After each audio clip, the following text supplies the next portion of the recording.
like yesterday, I prefer to move on the stage. So, welcome again.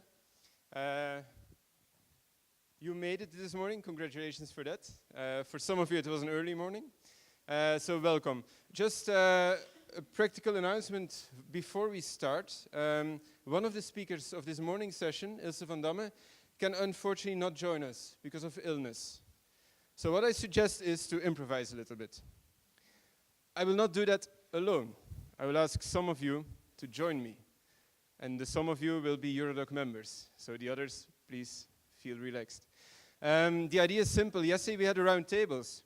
So at each round table there was a Eurodocer. And I will ask each one of you, if present in the room, to come up on stage and give a small wrap-up of just 1 minute. So you get 2-3 sentences max to convey the key message that came out of the round tables. Is that a clear instruction? Those Eurodocers that are here? I think so, eh? So what I'll suggest is that Veronique, when ready, comes on stage. She has the exact list of all the Eurodocers that were present at the round table, so you can get scared, because we know that you should have been there. And we expect you in the room today. So once we have the list up and Veronique comes on stage, we'll just call each round table and invite you to give a just 2-sentence, 3-sentence presentation. Wrap up. I'll use this time also while Veronique is preparing to thank Veronique for all her effort in co-organizing this conference. She has been a crucial part in assembling the program, arranging the catering. I hope you have enjoyed it so far. She has been a crucial part in organizing this conference, so a big thank you for her while we have that time. Please.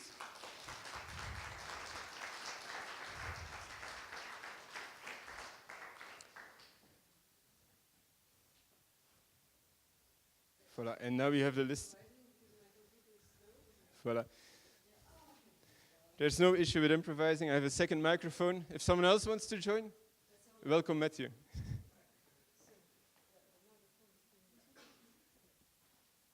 So, the first person on stage, the first round table was? Okay, so, first person on stage, I announce Eva for round table number 1. That was the non-academic labor market needs you. Valorize your PhD through transferable skills. Eva, where are you? We can call the others also. Just come on stage in a row. And an applause for Eva, because she's... No, you can do the list first. No, I'm just... Yeah. Then comes Natalia. Thank you. Julia. Agnieszka. Emanuele, Beata, Julia,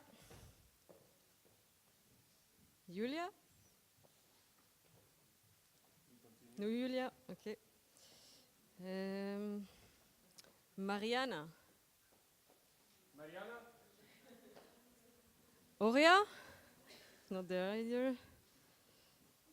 Alexander. And Soterat? Thank you. So we have okay. Few names. The other Eurodocers, remember these names. No lunch today. Okay, Eva? Yes, I'm here. Good morning. I couldn't attend the first roundtable, so I bring with me Lucia. He was leading the roundtable, so he will say... She can say a few words about the... Yes, yes, okay. Our roundtable was about transfer of skill and starting from stereotypes by recruiters towards PhD graduates, and our tip and advice, tip and tricks to overcome there and build successfully your career path, starting from a successful job interview.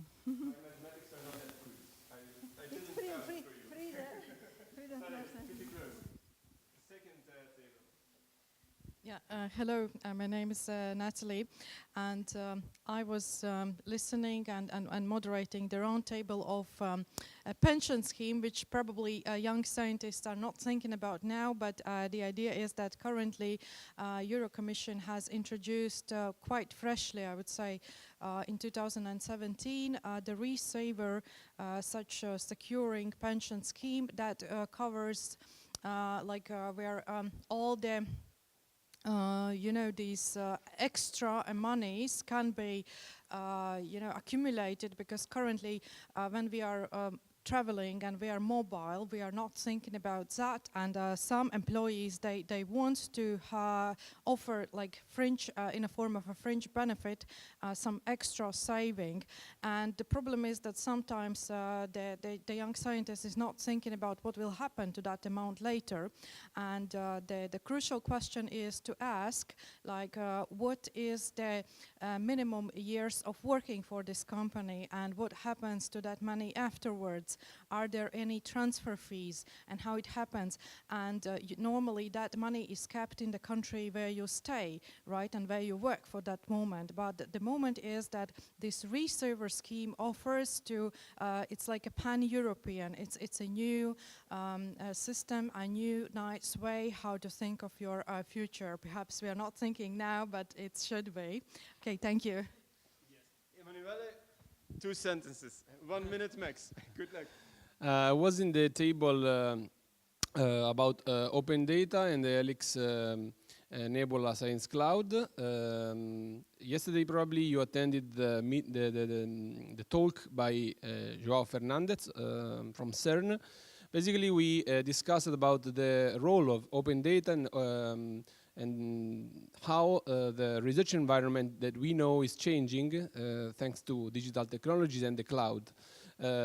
Joao, as yesterday said, basically said that thanks to the partnership with Eurodoc, OCRE, that is a European project in which CERN is one of the partners, is offering a large number of vouchers, of credits, that can be spent by researchers on cloud services. So what you do basically is to fill in the form that will be shared at the end of the conference, and keep in touch with us in order to apply for having these free of charge services. Congratulations. Directly 1 minute, Beate. Okay, the 7th roundtable, a post-academic career, what's holding you back to look beyond the university walls, facilitated by Dr. Ne Grelert from the Talent Center at University of Antwerp. It was based on 2016 survey among ECRs who have the highest stress scores related to job uncertainty and career. So while numbers of PhD holders doubled between 2004 and 2015, the number of professors stayed the same. And only 12% go to academia in Flanders. It's from 2017, but this corresponds to the main reason to increase PhD numbers, as they weren't intended to stay in academia, but to transfer into the market and trigger innovations and transfer knowledge. Now, 84% of those who transitioned are satisfied with their situation. 75% draw on their academic skills, and only 6% would consider returning to academia. And there is a PhD paradox. Even if there is 91% of employability of PhD holders, the majority still hang on to their career in academia. The question is why? Exactly. So be positive about your career. Finding a job is not an issue. Keep that in mind. Next one. Agnieszka. Yes, hi. Shorter. It will be shorter and pointed. We're talking about collaboration platform between universities, students, and industry. And the main conclusions are that we want and need to see the application of our research to who we address it. What we need to know about applying our research into the life, and for that we need transferable skills. And what is important, during the discussion, it was said that scientists are not prepared to work out of the universities, and also that social science may be left from innovations, but we should realize that we need social science to think about research in more holistic way. Well done. Sofia. The workshop was on open science, and it was quite interactive. Actually, we didn't want to focus just on the open science because it's large, it has a lot of subcategories. So we mainly focused on open data and privacy. So what came out was a recurring issue of privacy concern in domains such as smart cities and biomedicine. And the main thing to take about this workshop is that data can be open as it can be, and it must be in closed as it must be. Yeah, that's it. Okay, finish strong. Unfortunately, my topic was on mental health, so it's strong enough. I was in the workshop held by Ana Maria Benoashu from AUI. So basically, we talk about the mental health issue that are related to career development, and in particular focusing on the short-term contract and what kind of issue we have on mental health and stress and feeling anxiety. We defined some strategies that could be done for trainings, also for supervisor training, and what kind of strategy we can have for some tips and tricks to go on with the relaxed and a better environment in the universities. Okay, relatively strong, but Veronique, you can do better, and that's in the last one. Yeah. So the topic was, is interdisciplinarity a key to a closer connection between research and society? The early career researchers present considered that it was interdisciplinarity could be used when the research topic required it, and only then, because it remains a challenge. It's not just about cherry picking between various disciplines. It's about really merging disciplines, and then it requires good training, because otherwise you fall in the pitfall of performing bad science. And there is also a challenge of interdisciplinary dialogue, because you have to align on concepts, definitions, terms. And finally, there is an institutional challenge, because supervisors are disciplinary trained, and institutions are not ready to issue interdisciplinary PhDs. So, voilà, that's it. Well done, all of you. Thank you.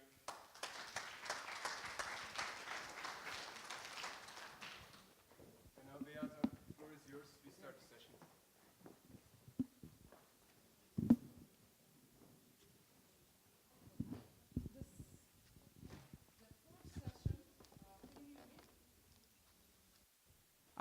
It's on. The fourth session, Valorizing a PhD for Industry and Society. We'll have 4 speakers, 3 presentations. So the first one will be by Dr. Bonnie Wolf-Bönisch, how your PhD provides value for yourself and society. And the second one by Ewelina Pabiańczyk-Wlazło and Agnieszka Żyra, academic entrepreneurship and intersectional sectoral mobility, new and flexible learning paths. And the last one will be by Dr. Matthew DiFranco, Avoiding the Academia Trap, How to Understand the Choices You Make for Your Career. Let me just give a short introduction to that. You can stay. Welcome. So those topics will actually address this issue that many academics enter academia to change the world, to make lives easier, healthier, more sustainable, just, or sometimes even more beautiful. So the popular opinion, however, is that academics nowadays chase citations, discuss their findings only with peers, use language rarely understood by general public, and if they do succeed to apply their research into practice, their research is often limited to the privileged groups only. So how can these ideals that they have operate with complex and sometimes conflicting reality? How can a PhD become valuable for society and industry? So our speakers will try to discuss this problem from different perspectives: policy advising, alumni support, skills training, personal experience. And Dr. Bonnie Wolf-Benisch leads the research affairs at Science Europe. It is an umbrella organization representing 36 research funding organizations and research performing organizations from 27 countries. She gives scientific advice on research policy topics and EU legislative and regulatory developments with impact to research. And she gained substantial insight in science management and policy as overall coordinator of ESFRI research infrastructure and as a project manager of several international scientific and technologically oriented consortia. So welcome, the floor is yours.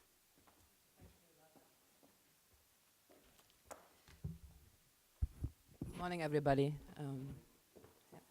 I just need a pointer, perhaps. Do you have a pointer?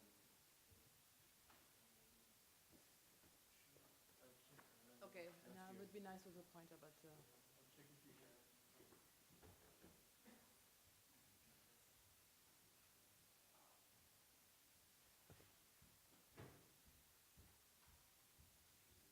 Okay.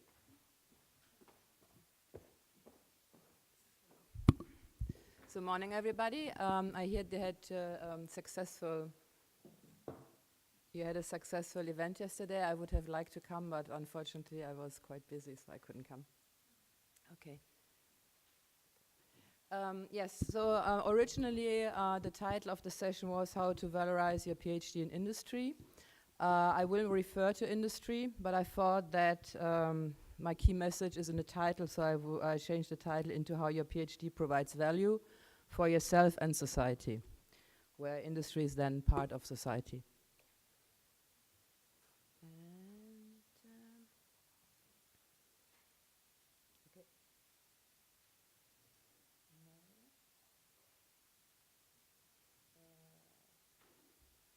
I just need the right button to continue.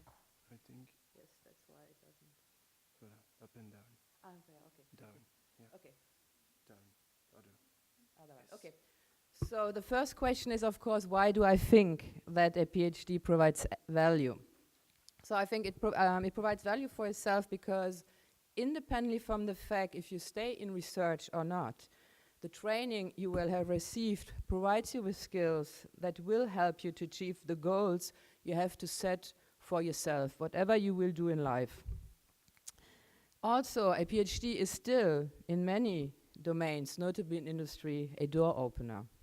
It's a requirement for a lot of domains.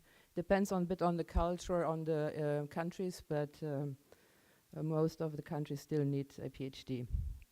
And why, particularly in an increasingly complex world, where not only experts are required, but individuals who can adapt and learn new things. And it provides society because you bring in a particular expertise for the benefit of the domain, industry or organization where you will work. So it doesn't necessarily need to be industry, it can be also an NGO or an entrepreneurship or whatever you choose. And since you are a global citizen, you as PhD can reach, if you want, more easily positions where you can make a change. I mean, if you are smart, you can always make a change and come from the bottom, but if you have a PhD, you will go directly to positions where you can make a change. So what I called, there is a term now going around which is knowledge worker, and the future will need knowledge worker. There is no simple definition of what a knowledge worker is, but most of the time it's the top standard occupational classification, like manager professionals, like you are here, associate professionals.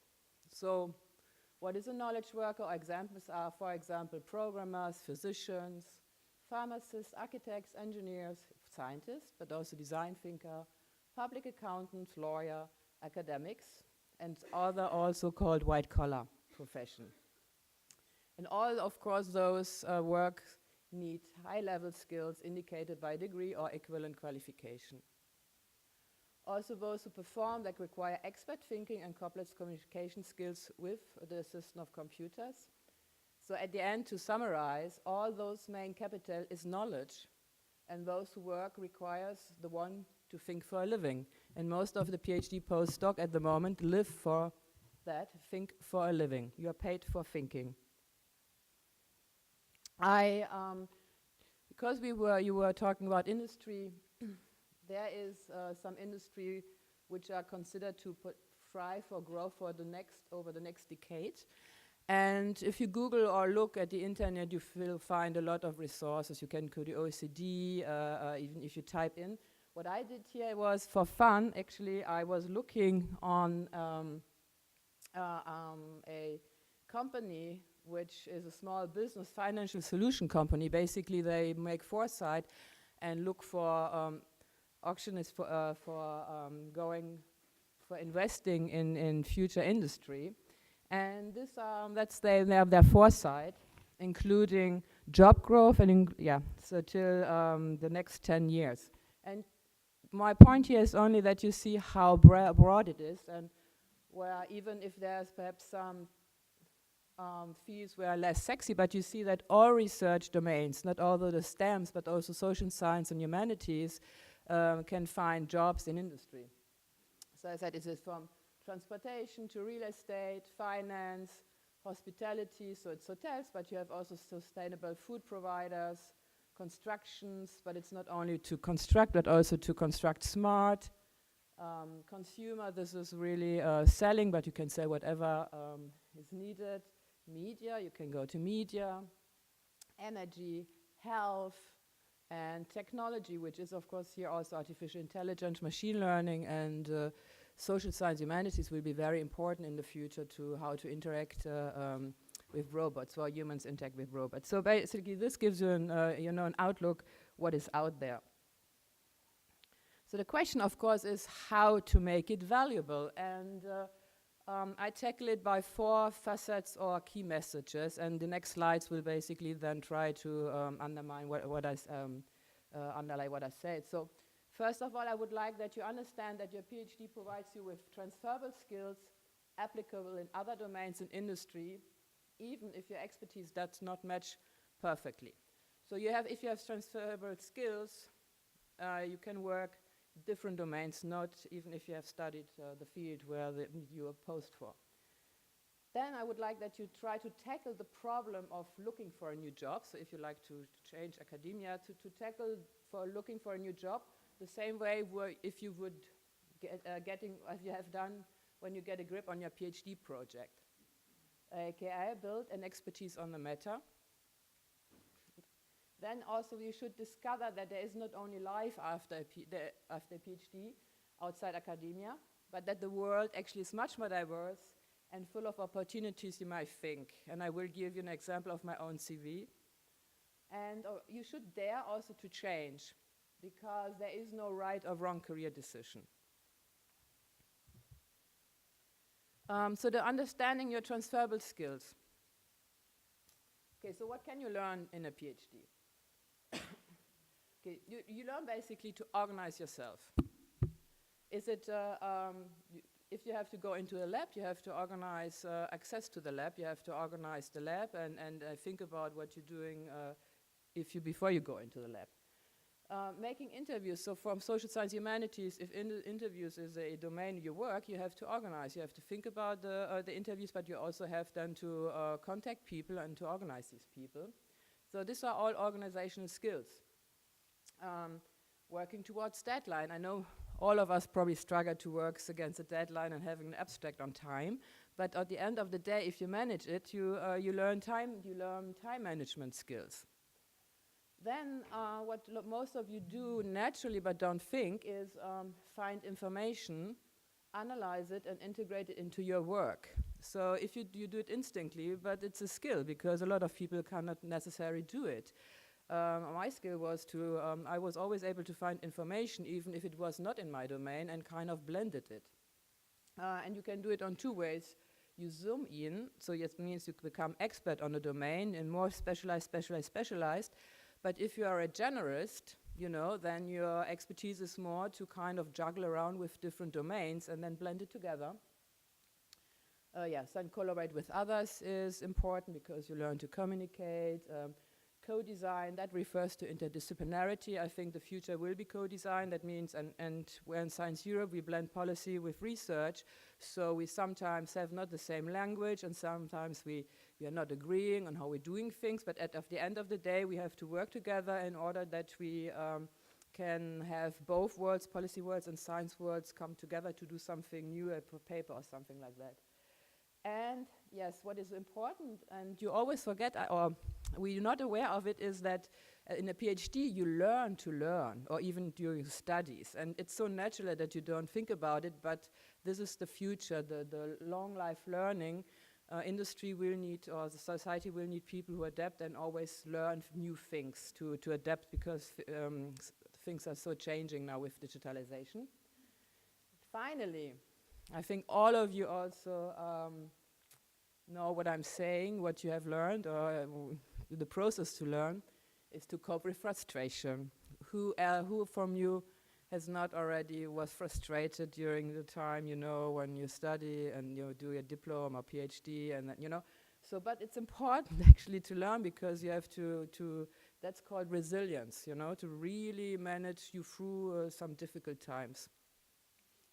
And then there are many other competences which I will not go into it, but are kind of self-explanatory, that if you model data, of course you have analytical skills. And if you write essays like so often in humanities or so, you have, of course, writing skills. So that's important to understand. I have no time to go through it. It will be in the slides, but I think it's interesting also to understand that if you're a knowledge worker, that you can have a lot of different roles in the future, and I thought it was very useful to see where you personally can fit. So if you like to control things, you know, then you might be very good in monitoring organization performance based on raw information. Or if you like more to help people, then you can think of course, of a position or a branch where you'd help to transfer information or teach people. If you're a good networker, then you should think about jobs where you can network. Retriever is somebody who search and collect information given on the topic. So it's just to give you an idea about, you know, how you can tackle also, or see where your talents are, or, you know, this helps you a bit to frame the question where I could go after academia if I would like to go. So how to start? Of course, we don't have time to go through it. But I would like very much a career planning pathway where you start to set your goals, develop plans, sharpen your skills, create, well, image, I come in a second on that, build a CV, network, you have to do the cover letter, search, and advance your career. So this is basically the process you have to go through. But perhaps the most key question is in the start. So setting goals is fine, but you have to have a goal. And the most difficult thing is, at least it was also when I decided to leave research, is where actually I want to go. So I think to here set your goals is that you should start to think, so where you want to go or where you can apply. And if you don't have yet an idea, there are always people who have a great idea and it will always move smoothly because they have a vision where they want to go. But a lot of people actually don't know because you have a lot of possibilities too. So I suggest to approach it, as I said, like a PhD.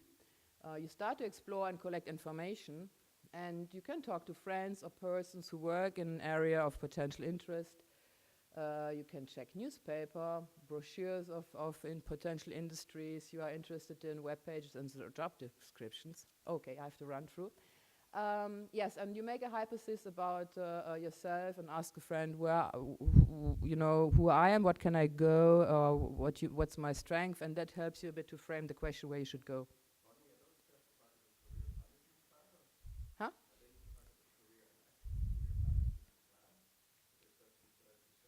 No, I found it. Yeah. So I like the. It helps a bit to structure.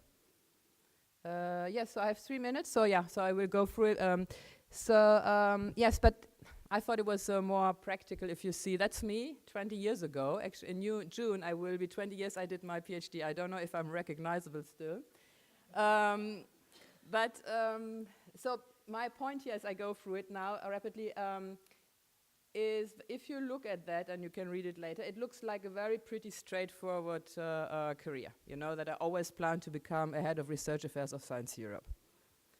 That is actually more how my life was, because in fact my career was much more circular. I had much more possibilities to enter diverse domains, also in industry, but I had to make decisions. So I did school, I had high school. First I didn't know if I do art and history or if I go to fashion.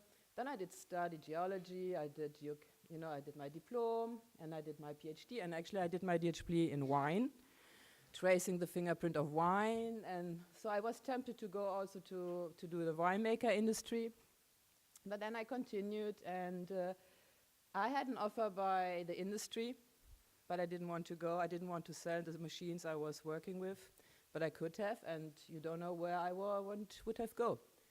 I did still some postdocs, and I declined another postdoc, and I left science. And then I became a license officer and a scientific officer of a national project. But I put it here because at the end of the day, I made 2 steps down. If I would have continued, potentially I would have become postdoc or professor, I don't know. But I made 2 steps down to then go ahead and become leading a research infrastructure project and becoming now head of research affairs, which at that time didn't exist. 5 years ago, it didn't exist, this job, you know. So different question marks. I could have really worked in very different industries, but I had to decide where I wanted to go, and that's where I ended. And I slowly come to the end of my talk also. So my point here is that there is no bulletproof path, even if you learn today or yesterday how to tackle and where you should go forward. There is no bulletproof path because a lot of pathways are possible, and even if you would compare yourself with somebody else who has exactly the same pathway, it will be different because you have different talents and skills and interests, and your context, family context might be different. And yes, but the value of your education is that it always keeps you actually on track. And you know, that's success people think, but you know, you have seen from my own career, it was more looking like this. But at the end, I went here, and it's because also of my PhD. So, yeah, so Bala, you have to think what's your talent, where you want to go, if you want to stay in academia or not. But if you leave, you have plenty of opportunities. And that's the summary. So, at the end of the day, a PhD signifies or means that you have stamina and expertise on a field. And if you have completed a PhD or even of the postdoc, it proves that you can engage with a particular subject in great depth, or if you're more generalist, that you did thousands of projects at the same time, but it's also a skill. And this is what many companies looking today. So there is no right or wrong, and you always can change. Particularly if you're still young. I change a lot of times, you know, and even older. And so because you have an important education, you have much more choices. And but you have to make a first step. So if you want to change, you have to actively think if you want to change, and tackle it. And you have to become proactive then. And with that, Ferbert, I will leave you here.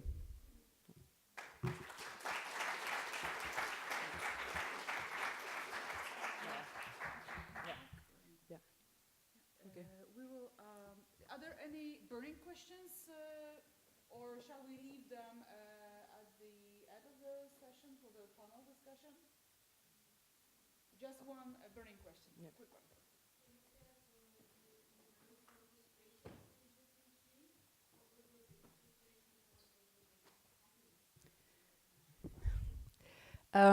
I start with I had some frustrations. I had frustration because actually I was working on interdisciplinary project. So I blended geochemical methods which were never transposed to identify the origin of wine. And at that time there was nobody who could, I was always working in 2 different fields, and I wanted to blend it, but there was no existing field. So potentially I could have moved further, but this was very difficult. And I had no mentor either. So I had nobody who were really supporting me and saying, this is the next step, you should go ahead. But on the other hand, this project also brought me a lot of joy because it was really something which nobody else was doing. You know, it was really, I was the only one who did it, and I learned a lot of things because it was not only research, it was really going into the wine cellars and meeting the wine-making people, and it was also politicized, and there was industry involved, so that was also very positive. Thank you very much for this inspiration and insights. And actually, you stole one of my questions to trigger the discussion, but thank you that you asked this. So our second speaker, Matthew DeFranco, is chair of Marie Curie Alumni Association, a native of New Jersey. He earned his PhD in computer science from University College Dublin and was awarded a Marie Individual Fellowship. His career includes stops in Philadelphia, London, Dublin, Innsbruck, and Vienna, where he currently lives. The floor is yours.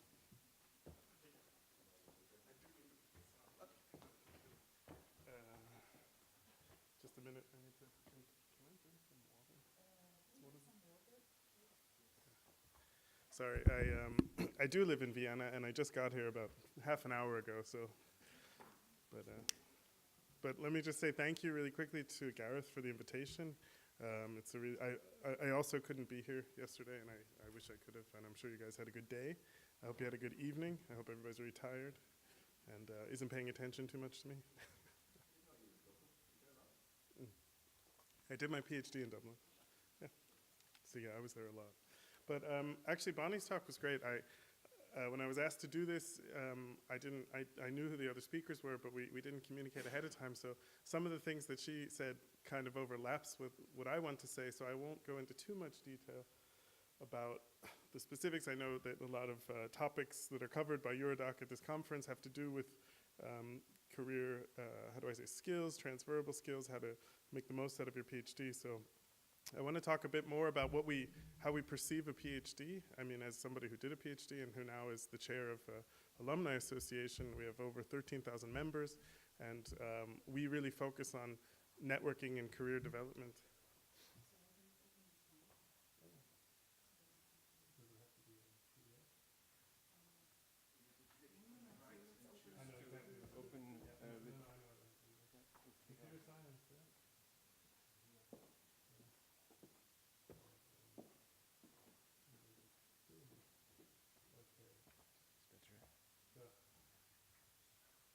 I like to think of slides as the digital crutch, so I think I was trying to get by without them for a few minutes there.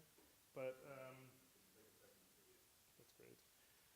So yeah, so MCAA, we're focused on career development and networking and also science policy. We are an association of researchers who have been funded by the Marie Skłodowska Curie Actions through the European Commission. Like I said, we have over 13,000 members all around the world. We organize local events in our chapters, and then we also organize our annual conference, which was just in Vienna last month. Was anybody here besides Gareth at the annual conference in Vienna? Anybody at all?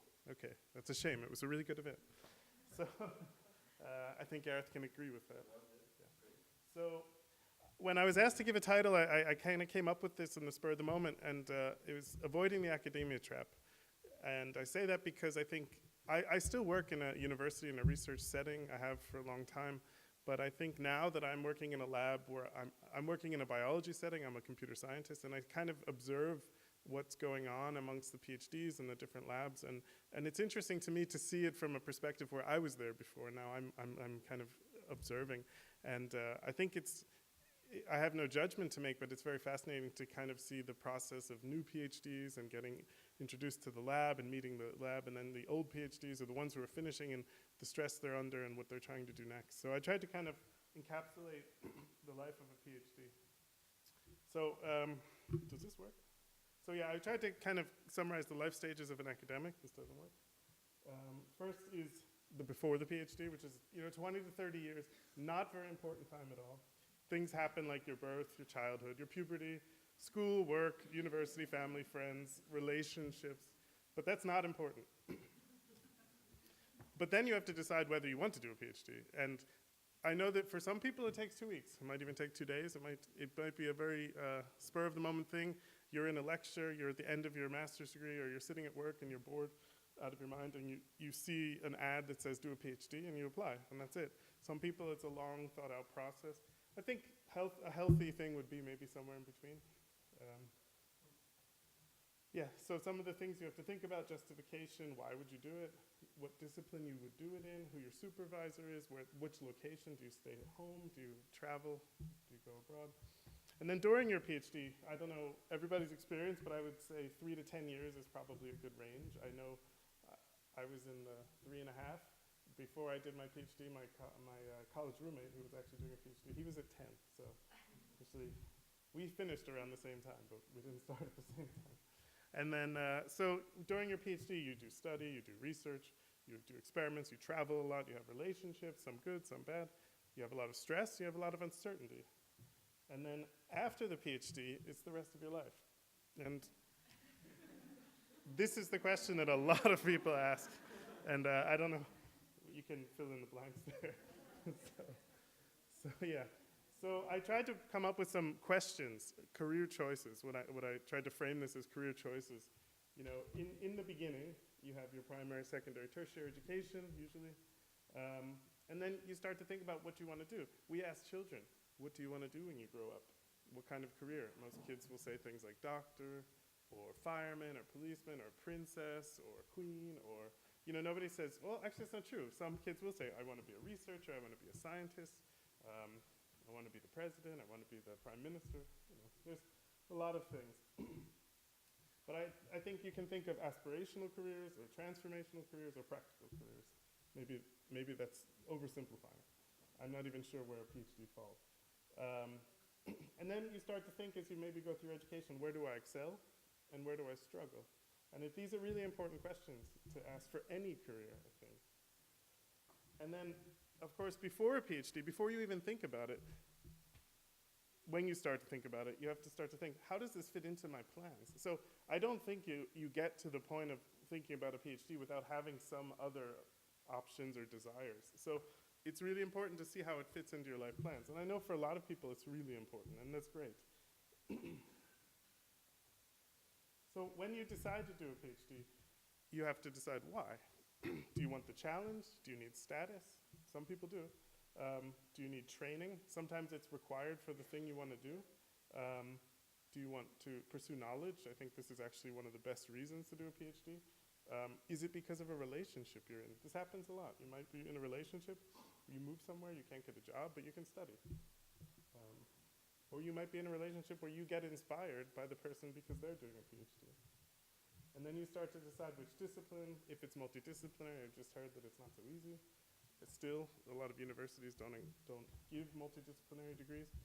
And actually, just this week, one of the new students in my research group, he is in that situation, and he basically said after 6 months, I think I'm going to leave because my 2 supervisors don't really have the same common idea of what he should be doing. And I thought this was a really mature decision. It was he really sat down and thought about, am I getting out of this what I want, and is this going to go anywhere? So I thought it was really interesting when you put somebody in a multidisciplinary situation that they are able to cope with that. Of course, which supervisor and institution? These are really important questions when you do a PhD. I'm sure all of you know this, and maybe all of you regret the decision you made, or you're really happy with the decision you made. Because this is one of the most important decisions you make. You go back and you think the first part of your life, 20 to 30 years, you met a lot of people, you have friends, you have family, you've done so many things, and suddenly you're going to make this decision. I'm going to spend the next 3 to 4 or 10 years with this person or persons, and it's going to shape the rest of my career. It's really important.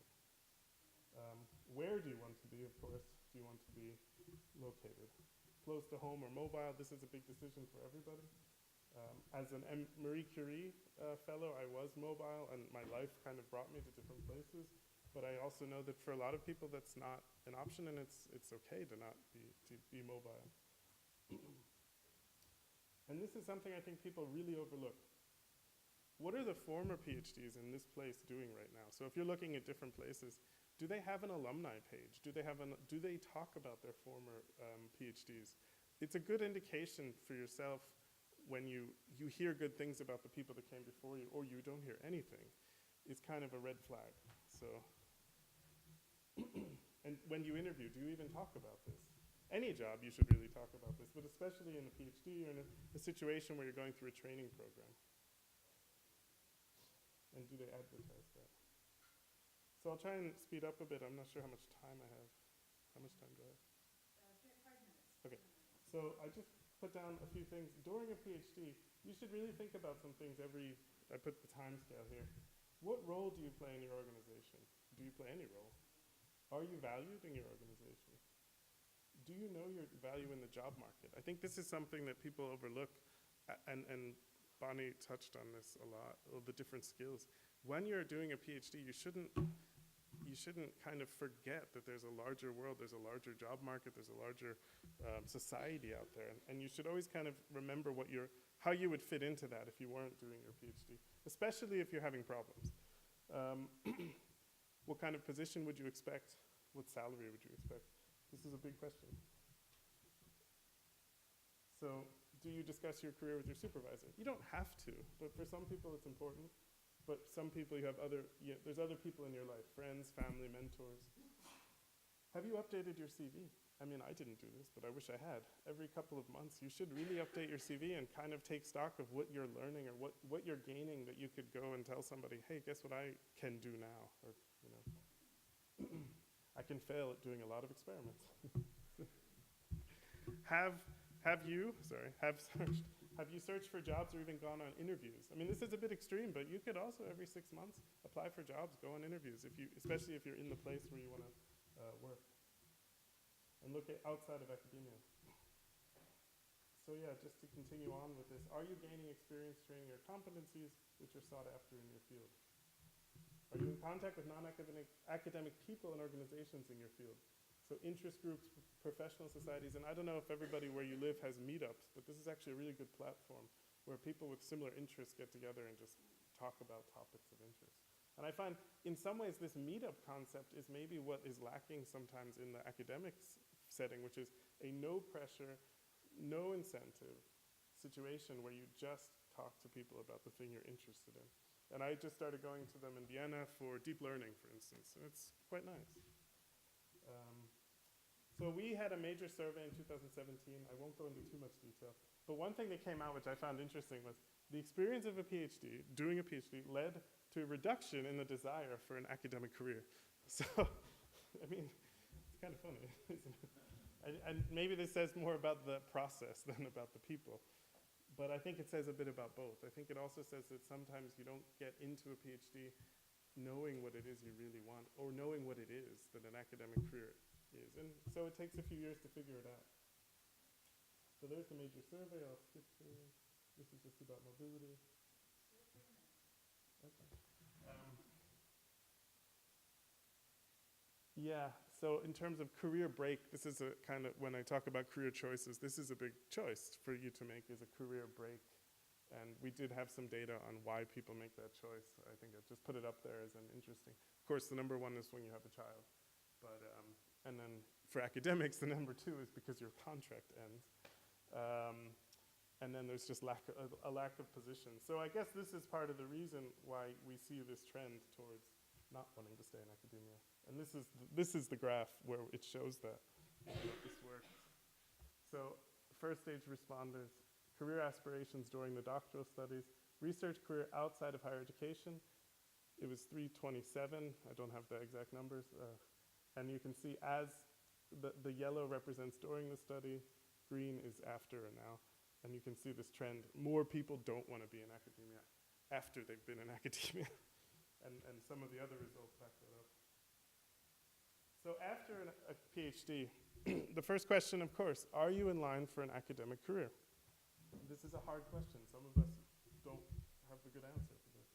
But you usually measure your publications, your teaching, if you're interested in teaching, if you're doing teaching, depending on your field, if you're publishing books, if you're doing studies like surveys, if you're in social sciences, grants, patents, etc. All these things that we measure the success of academics.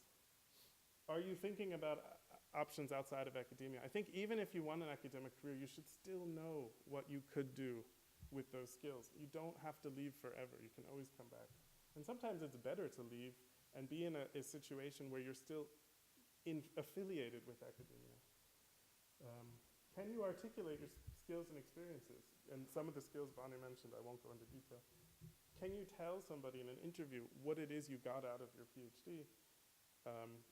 Whether it's written down on a CV or just in a 2-minute conversation that goes beyond the results you have or the main point of your thesis.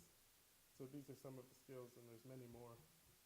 Business development is interesting. If you talk to companies, business development is really about having to be creative, to understand technical things, and to see where a company or an industry is going and try and I think that is so similar to proposal writing. And of course, did your PhD fulfill your goals and our expectations? I think, based on that last result, I think the answer is not always yes. So I will skip. These are a couple more results. Yeah, so the other one that I found interesting is this was a comparison of training undertaken against the desired training during a PhD. And so desired training, the highest was advice on careers outside of academia. And this is during a PhD. And this was the lowest, or one of the lowest undertaken. And then if you go to the other end, desired training, one of the lowest, training to develop research skills. And it was the highest that was actually done, of course, because that's what a PhD is. So I'm a bit skeptical of this survey when I see stuff like that, but it's telling. To me, it shows a gap between what you're expecting and what you're actually doing. And then this is just pay, which was surprisingly, this is not done by country, but we actually saw that people were paid pretty much what they expected, which is okay. So some of the things that came up in our survey, what are the major barriers to getting ahead in a career? Sorry if it's cut off. Funding, money. So go back to that question about what is your worth outside of academia. Don't overlook it. Money is important. It's not about money, but it's about well-being and how do I say, just comfort. And there was a lot of feedback about the problems in academia, but I wouldn't go into that. So let me just say thank you. This is the survey, but also in general to the people who responded to the survey, to the designers of the survey, to the EU for funding the MCAA in part, and the board of the MCA, and of course, Eurodoc for the opportunity. So I will finish there. Thank you.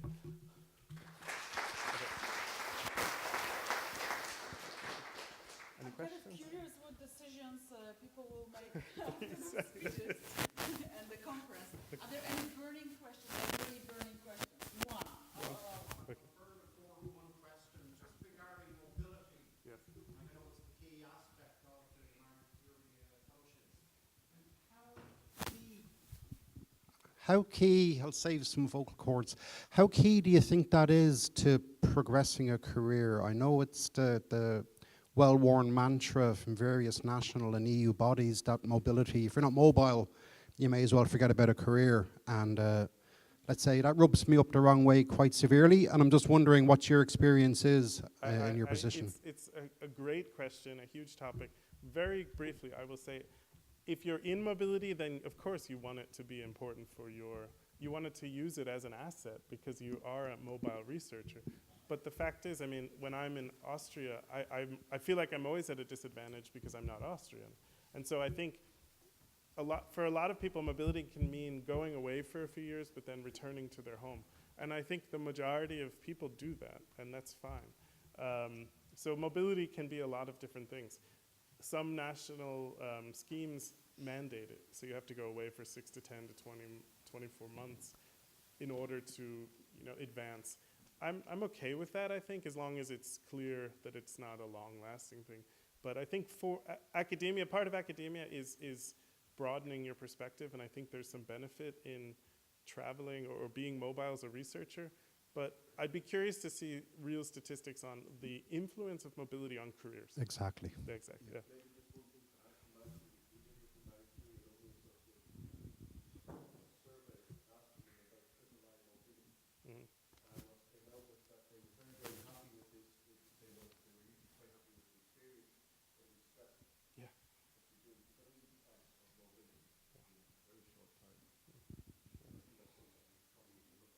Maybe one thingy to add there. If you talk about triple I mobility, don't forget to check out the posters of the Spirit project during lunch.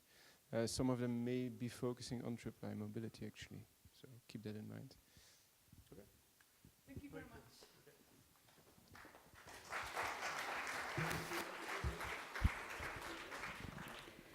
So our third and fourth speakers are Ewelina Pabiańczyk-Wlazło and Agnieszka Żyra. They are both my colleagues from the Polish National Association of Doctoral Candidates, KRD. Ewelina is a PhD candidate at Łódź University of Technology, dealing with fibrous biomaterials for regenerative medicine applications.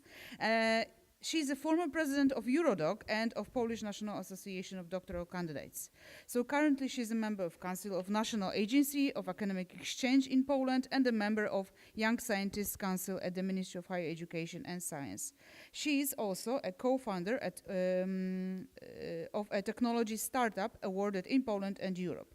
Agnieszka is a PhD candidate at the Faculty of Mechanical Engineering. She's responsible for international cooperation at the Polish National Association of Doctoral Candidates. She's also a former vice president of it. And she was responsible for raising different funds, also for Eurodoc workshops, cooperation with external stakeholders, and organizing different open meetings and conferences. She was a coordinator of KRD projects and international, I'm repeating myself, Eurodoc workshops. So scientifically she deals with unconventional methods of production and special EDM treatment. So the floor is yours now.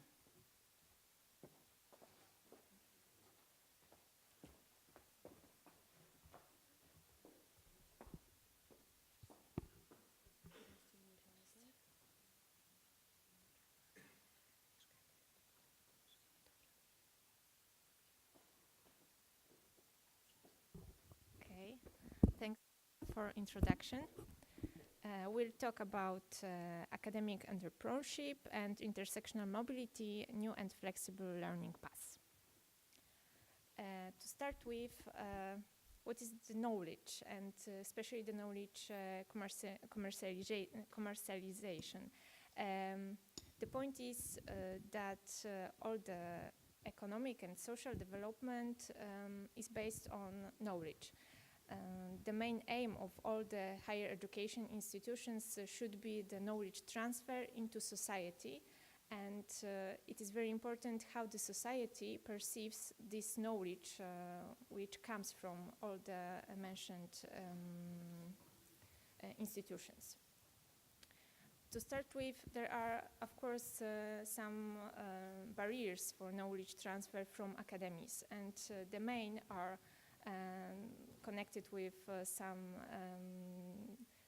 mentality of researchers and afraid of business approach also, because we are wondering if everything is for sale.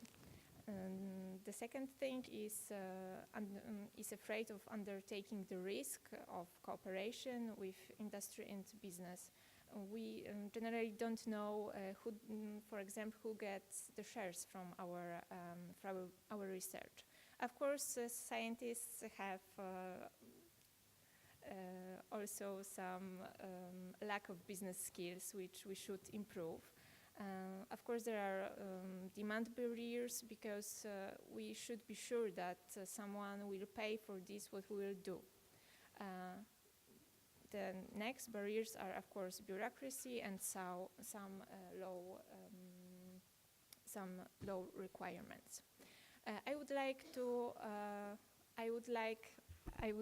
to say also about the changing law which came into force in Poland on the 1st October 2018, because it's these regulations connecting the doctoral candidates' education and the change of all the system of higher education is also the great success of our organization, Polish National Association of Doctoral Candidates, KRD, because we took part for about 3 years in wide consultations, and we forced a lot of law regulations which are really important for doctoral candidates in Poland.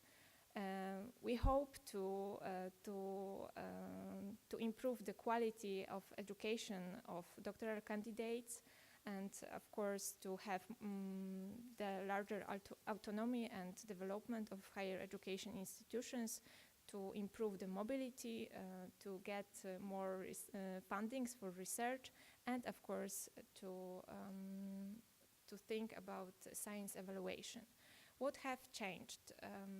The main change was the approach to universities, because now we've got an academic university and a practical profiled university. The difference is that there will be a few academic university which deals with science, which conduct doctoral schools and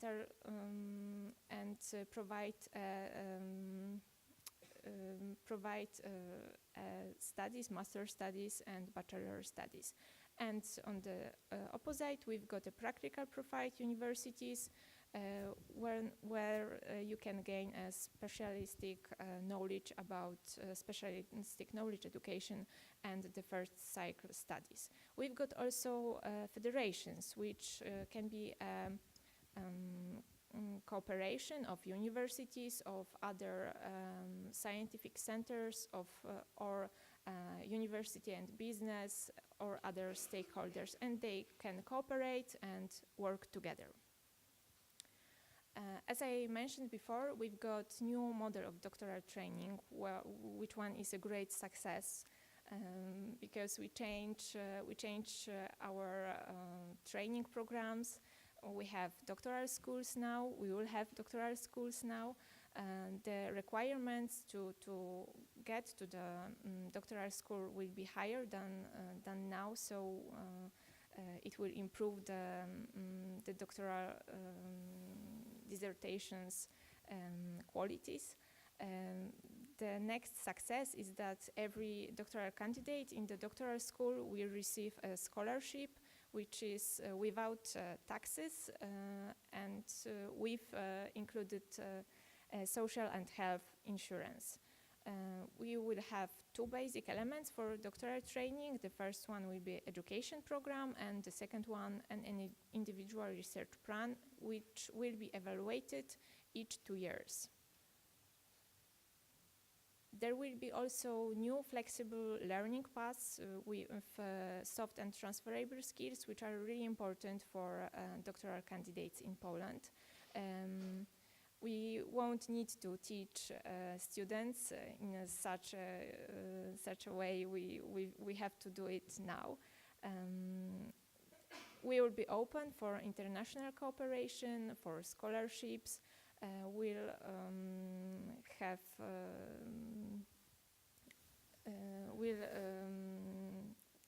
our outputs will be also included in the overall evaluation of scientific institution, which is crucial for us because now we are treated just like as students, and then in the future we'll be treated like early career researchers. There are, of course, a few challenges which we identified. One challenge is the change in the approach of academic staff, just to make them open for new solutions. Of course, we need to base it on the international models of doctoral candidates, training programs and paths which are already used in Europe. And the last identified problem is, or challenge, is to find an adequate monitoring system to adjust the doctoral schools programs to the labor market requirements. As a Polish National Association of Doctoral Candidates, we did a few projects last year, and the first one was for example, Eurodoc workshops. Some of you were in Warsaw last year, and we are very happy that we are talking about open science and research It was great pleasure for us, and we also did a few projects. For example, doctoral training, how to do this, where we were recommending some solutions, how the doctoral training program should look like. And you were also, the members of Eurodoc were taking part in consultations with us, and the outputs were published in the book.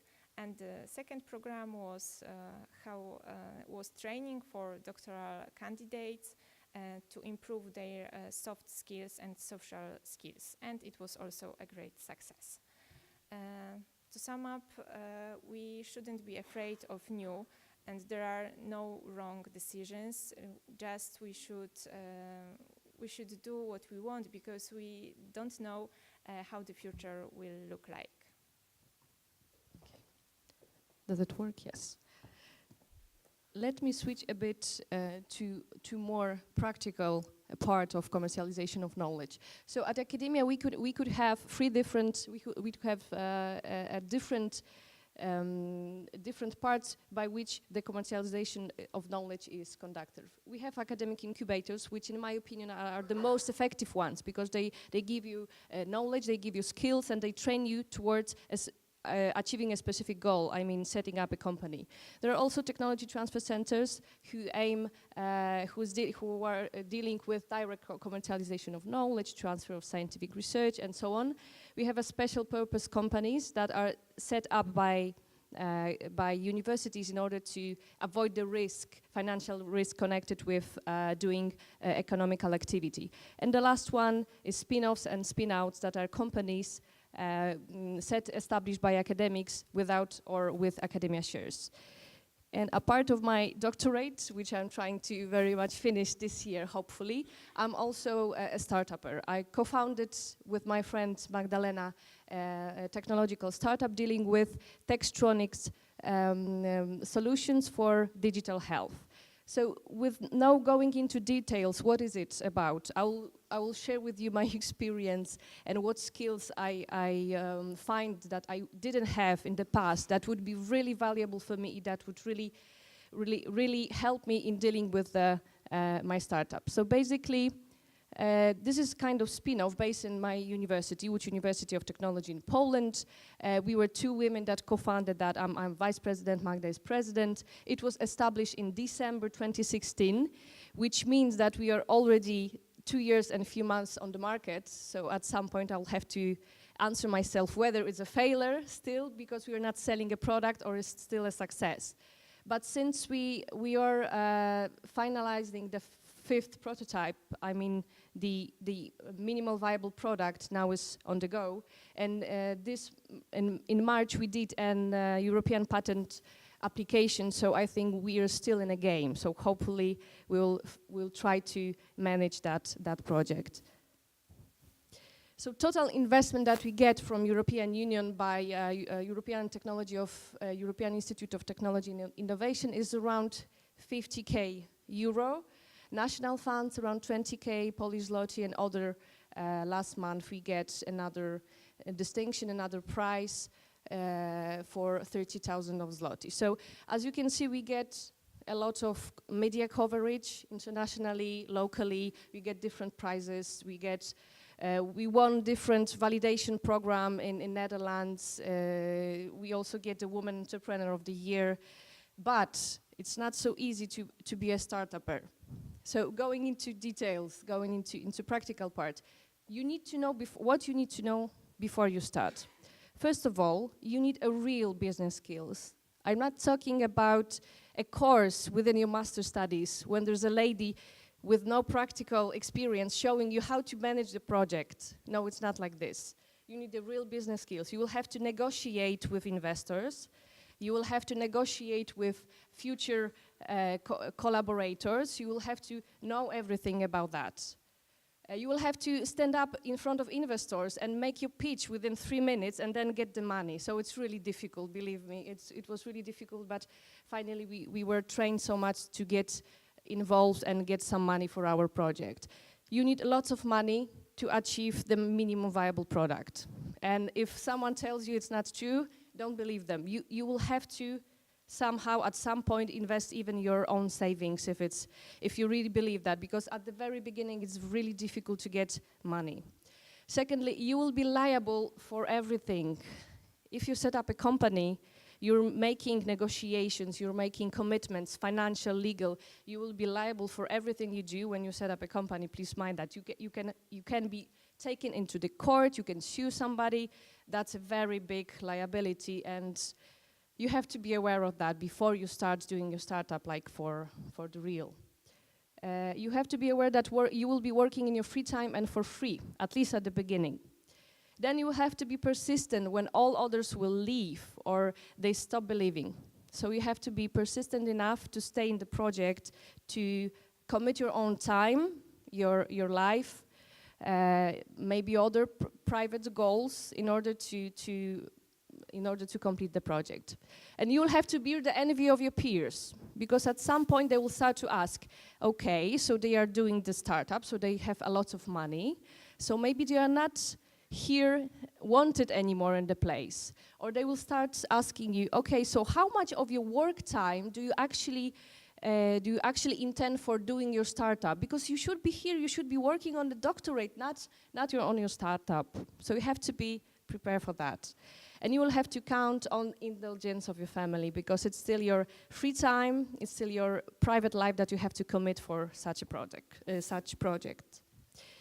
So, doing a link between what I've said to you from practical point of view towards flexible and new learning paths is that at least 60% of that skills, at least 60% can be provided by the university in the form of flexible, innovative, and new training programs that are offering transferable and soft skills, that are providing validation of the doctorate. I mean, when early career researcher, when a doctorate holder leaves the academia, he or she has a specific set of skills that should and could be used outside of academia as well. So academia should provide us with such a set of skills during our training.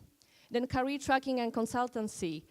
We need a person that will meet with us and will give us advice. Okay, you are good in this area, so you should go, for example, to public sector because you like policy making and so on. But then you have to also remember about providing a favorable environment, like supervision, well manner of supervision from your mentors, from your supervisor or other peers. But also what is very important and helpful are business incubation services. For example, to set up a business, it's good to have a space for rent, financial support for a takeoff, legal and accountant advice, support in grant application. And also business networking is very important. So thank you very much for this short presentation. We try to provide a link between the theoretical part connected with change of the law in Poland towards a very practical, let's say, vision from a startupper. Thank you.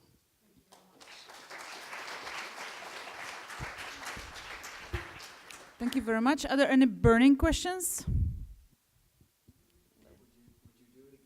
Would you do it again? That's a difficult question. I will not answer now. So I would like to invite all the panelists here, please, to the stage.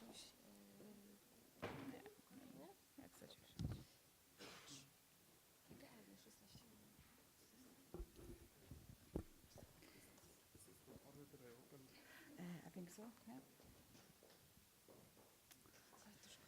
So how many of you have their own startups or already running? Just to follow up on just one person, okay. 2 people, great. Okay, so maybe you would like to start with a question following up on the last practical example, or? Sure.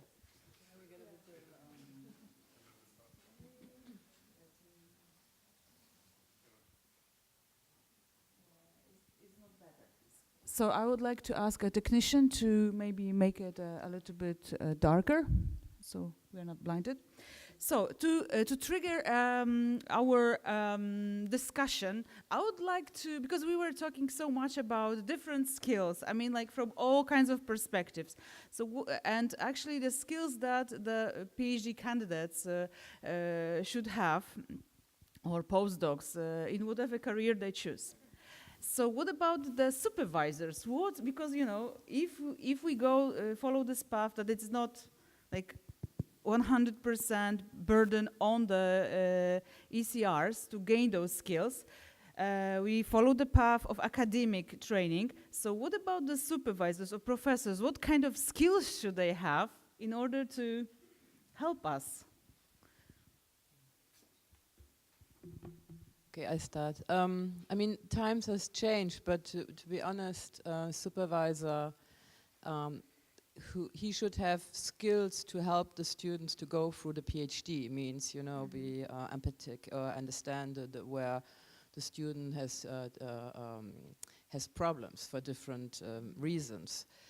But for skills outside academic, the supervisor might not necessarily have the skills, because also the person, he or she, hasn't been trained. The person comes from the system, stayed in the system, and can eventually help to track the pathway in the research system if it's a good mentor. But most of them don't know either what's outside of the world. And you know, I speak from experience. So now universities are changing. They learn that 90% of students will probably go off universities. So I think in the future you will have more and more these trainings. But yeah, most of the advisors are not trained for that either. So that's why you have to go out and ask other people outside the system.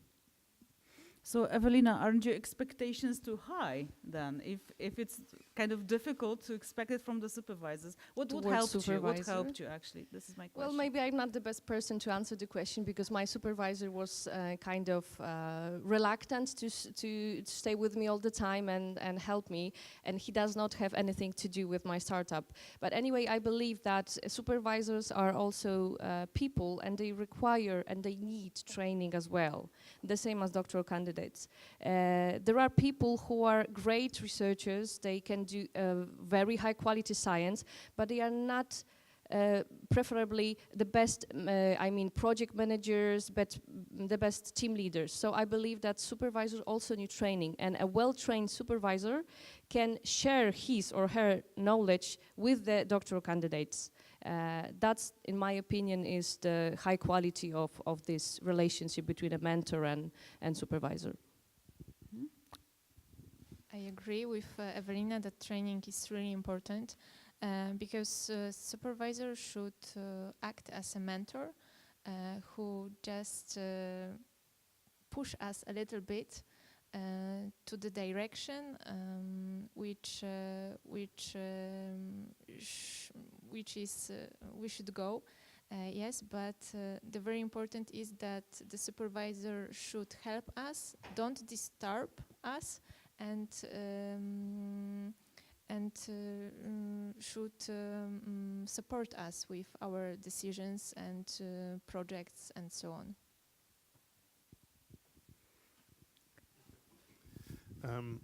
I think one thing that comes to mind, and it's true about the supervisors being people, I'm pretty sure they're people, is that everybody has a boss.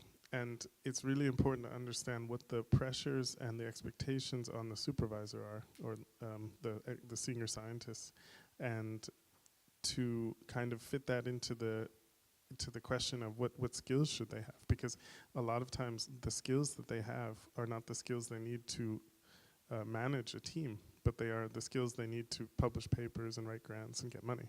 So unfortunately, the skills, they're just not, how do I say, motivated or incentivized to develop these skills. And I know that depending on the institution, you have a lot of different, you have a spectrum from the supervisors don't care about the students and they just use them for their own personal needs, to supervisors care deeply and they work together as a team. And it's really important for organizations like ours and Eurodoc to help move the scale away from that supervisor doesn't care. And it's through encouraging these types of skills like management, financial financial management, project management, conflict resolution, empathy. It's not really a skill, but it's something that needs to be taught. Thank you. And to have a balance from more like technical and instrumental things that we're talking about, I would like to ask you one more question to still trigger the discussion. How can social sciences and humanities promote their value for industry and society? I mean, what is their value? If you could elaborate on that, please. I'm not a social scientist, but I will still try and answer because I was given the question beforehand. I purposely, when I made my talk, I did not talk about specific disciplines because I don't know the specifics, but I think every researcher and every person has to understand what their value is within their own field and then outside in society.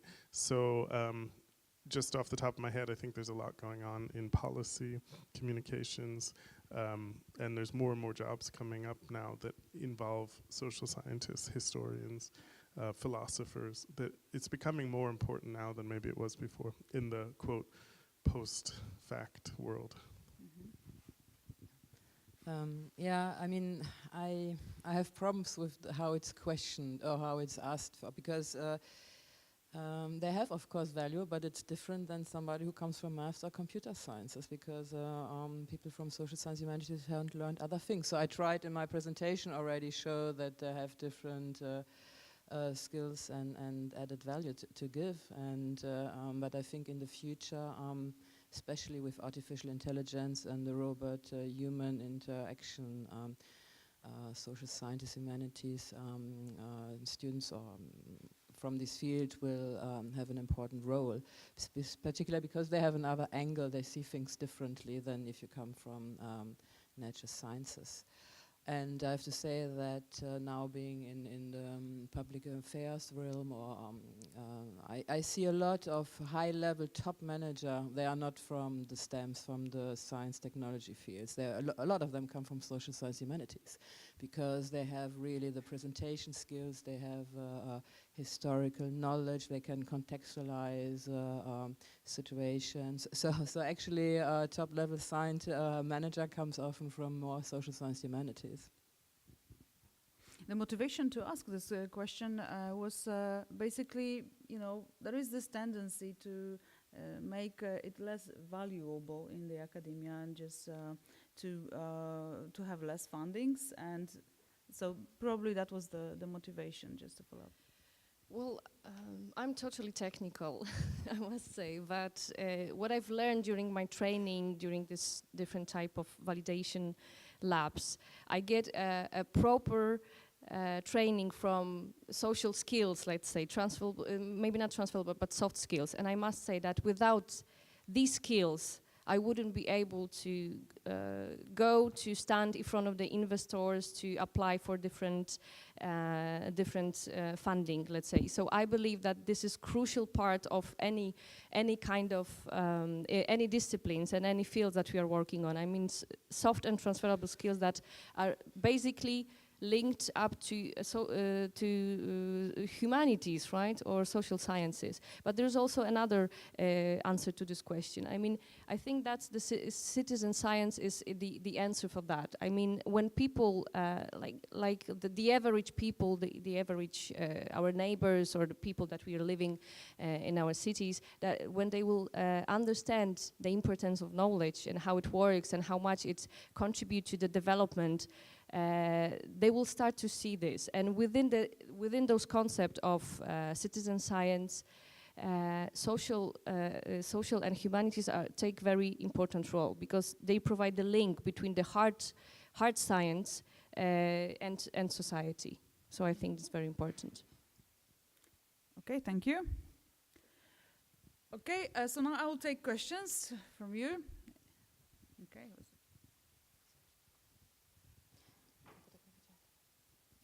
Hello, everyone. Just maybe a short question from the very young startup, and I just started my company half a year ago. When would you measure, or when every one of you would say that your startup is successful? When do you say, okay, it was a success? Should I answer?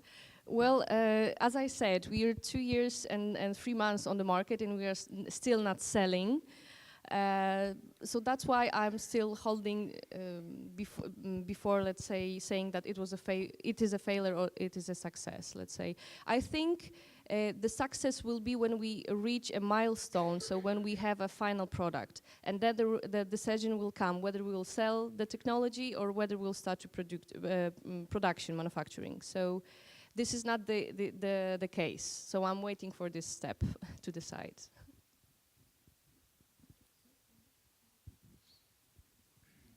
Hi, I had a comment on this question of the supervisor and also a question. So we said that there are like 10 times more PhD students and the same number of permanent, but it also means that, of course, supervisors have 10 times more students to train. So there is definitely a problem of time for the supervisor to fully train the PhD student, and especially they have to develop multiple skills because they have, at some point, most of them go out of academia. So there are two solutions I see, and I would like to have your comment on that, like increase this ratio permanent, non-permanent, or let the PhD student be more independent and get out of the lab to find the training. And so it means that like funding association that then can train this PhD student out of academia. Okay, so I will start. I think supervisors, how to put it, they require training for sure. But I think also a good practice is not to have too much doctoral candidates. I mean, if you have 10 doctoral candidates and 15 students, you are unable to lead your research, do the teaching, and also commit your time towards your students and your doctoral candidates, right? So we believe, and this was also one of the effects of our consultation within Eurodoc member countries, that we think that supervisors should have a maximum of 4 doctoral candidates at once to be able to commit time to them. I think we believe that that's the maximum. I think I agree completely that there's a lot of burden put on the supervisors, and we shouldn't just blame supervisors for the shortcomings of PhDs. I think they have a lot of work and unrealistic expectations. I do think that there's maybe we talk about PhDs and supervisors, and then there's this whole middle layer of postdocs or researchers. I don't even like the word postdoc because it doesn't make sense to refer to somebody based on what they did before. But it's kind of like you have this layer of scientists who are trained, who have finished a PhD, and who maybe don't have their own lab or don't have their own grant or don't have the position, but who are in the process and working towards that goal. And I think one of the answers to dealing with larger numbers of PhDs is to enable the postdocs to be a middle management layer and to really train the supervisors to organize, to be more managerial and organize this organization. And it's not ideal, but I think it helps the postdocs because they need that training to become a supervisor. It helps the PhDs because they have people to talk to on a more regular basis. But it's also important that that happens in a way that the postdocs get the, the consent from, that it's clear, that it's transparent, that the PhDs can talk to certain postdocs about certain topics. Because I think sometimes supervisors put pressure on themselves to be the authority for every single question in a lab. And it's counterintuitive because a lab or a research group should kind of define itself and organize itself based on the people in it and not just based on the one person leading it. So I think there's a lot of work to be done there to make things better for everybody. Thank you. So isn't it like the problem that actually we are talking about is the policy making level where the massification of all kinds of studies, PhD including, causes actually the problems instead of transferring the real quality knowledge and the value to the society and science. It is actually causing a lot of problems, like mental health issues or like a lot of negativity, you know, people finishing PhDs and then not wanting to go to academia, even though perhaps some of them are talented. So what do you think? Perhaps there is this policy level problem and we should all talk about it as well. I mean, so it's not that's up to the universities or supervisors because they are burdened, they are overwhelmed, and yeah. I mean, can we do anything about it?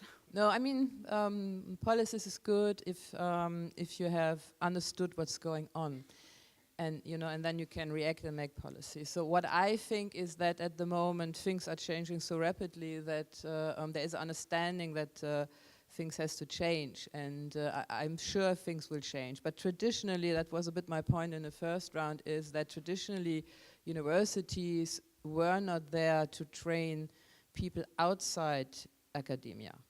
And now with the increasing more and more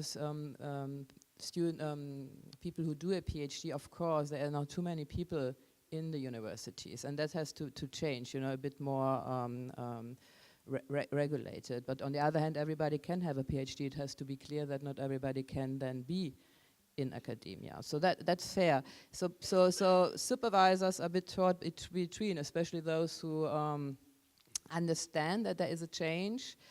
But again, there are two levels. So we said already that they have to be trained more on project management skills, understanding conflicts, or understanding the needs of the people they're supposed to supervise, and take the role really of a leader and help students to go. But they're trained to that these people stay in academia. So they don't have, as I said, no solutions to go out. So that needs special skills or special trainings which can be provided by universities if universities really identify it and want their students to be successful. That's the policy on the level of a university. Now, deciding how many students go into a university and how many PhD are supposed to do, this is another policy. That's national policy, you know. That's not only a policy in science, that's policy of the highest level of a country, you know. And so just to explain the different layers of policy. So, but universities can, especially those who are very successful, they do it already. Harvard or MIT, you know, they kind of afford it all over, and they have programs for their students to go outside academia, and so it's also a level of maturity of universities, and a bit also of money, of course, to provide money for these trainings. Exactly, I will build on what you've said, that basically universities need to be aware that everything is changing right now, and the type, how our alumni or graduate of each university are perceived is very important. It's all built up on prestige of university, right? So as soon as universities will be aware of the thing that they are not only training people for staying in academia, but also for other sectors, public sectors, NGOs, business, industry, and so on, it will be very difficult to convince them. But then we came to prestige, and prestige influences students and doctoral candidates when they select universities. So it will be the way how universities will be dealing with science and so on. We want to achieve internationalization. So when the university will have a big prestige and it will be internationalized, it will approach lots of students and lots of researchers from countries. So I think it is very important to show that it is a crucial part to be aware that universities must train people not only for academia. Thank you. I'll take a question from over there. And if you want to relate to what was said, you can still come back to the... Hi. It is on. I hope that these ideal supervisors we are speaking about, well, I fear they're currently sitting in the room and are not actually in the higher education institutes. Because, there's such a high demand on their time that, like, retraining them while hopeful, I don't think it's possible. And yeah, I know that they are what they are, and we pick them ourselves, so we're with them. But it's just to talk about the postdoctoral role that Matthew mentioned in supervising or keeping an eye on PhD candidates in the lab. I think that's a massive responsibility, and a lot of postdocs ad hoc sort of take that on. It's kind of expected of them implicitly from their PI. And yeah, my big concern is that there's no structure around this whole process. So the postdoc may spend a lot of his or her time supervising the PhD, getting the skills up, the analyses up, and then receive 0 credit other than a middle name on a paper at the end of, which could be 3 or 4 years of work.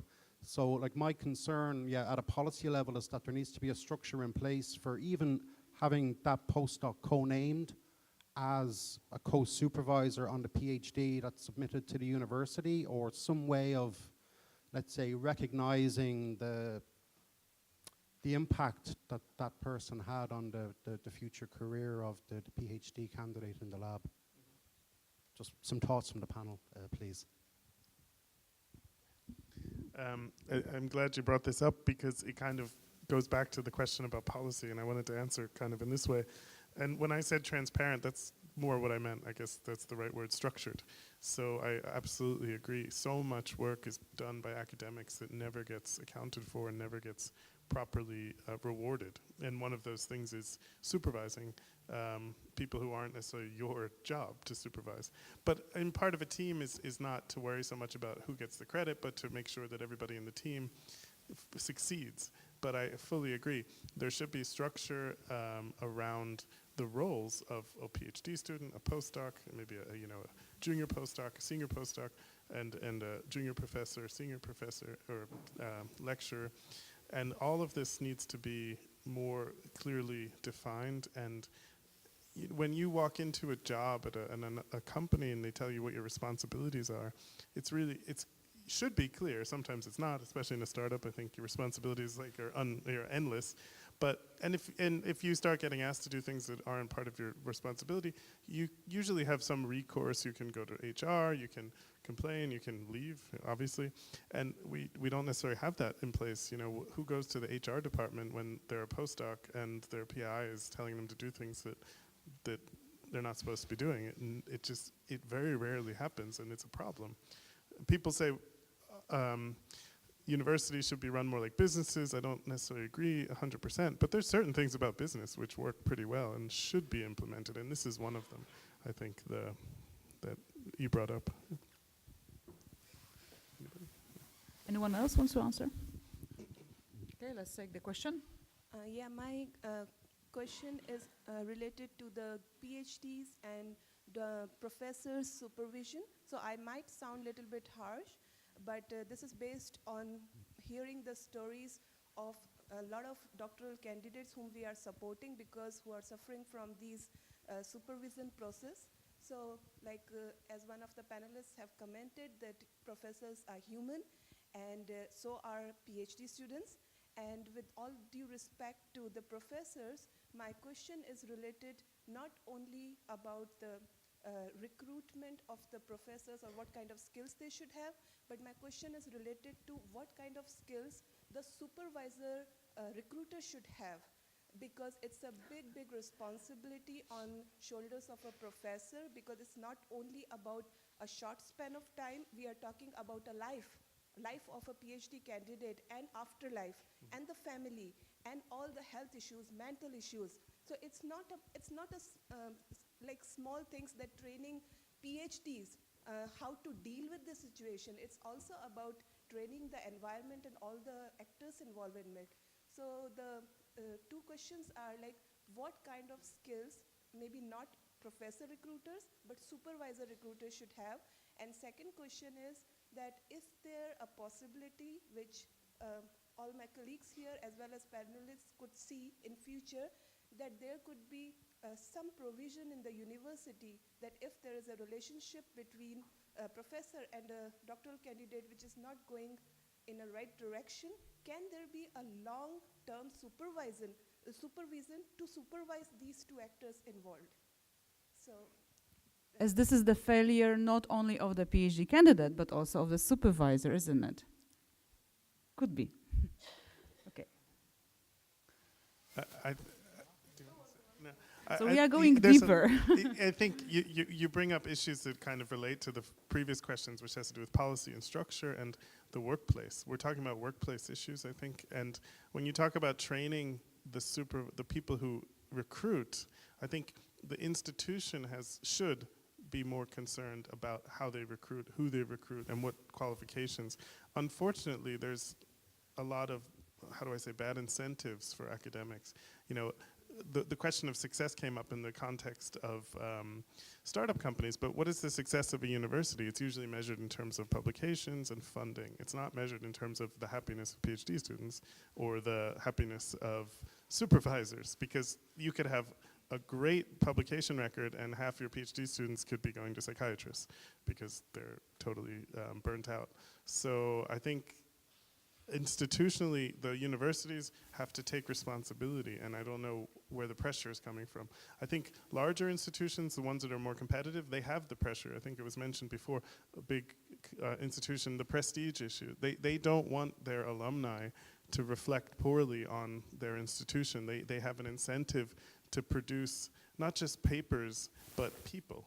And I think maybe public universities in Europe don't have this same pressure or incentive because of the funding structure and the whole academic structure. And I'm not sure how that would change.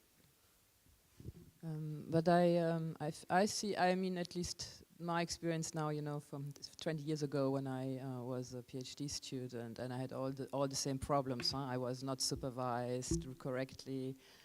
There was no vision how to go with my multidisciplinary project, etc., etc.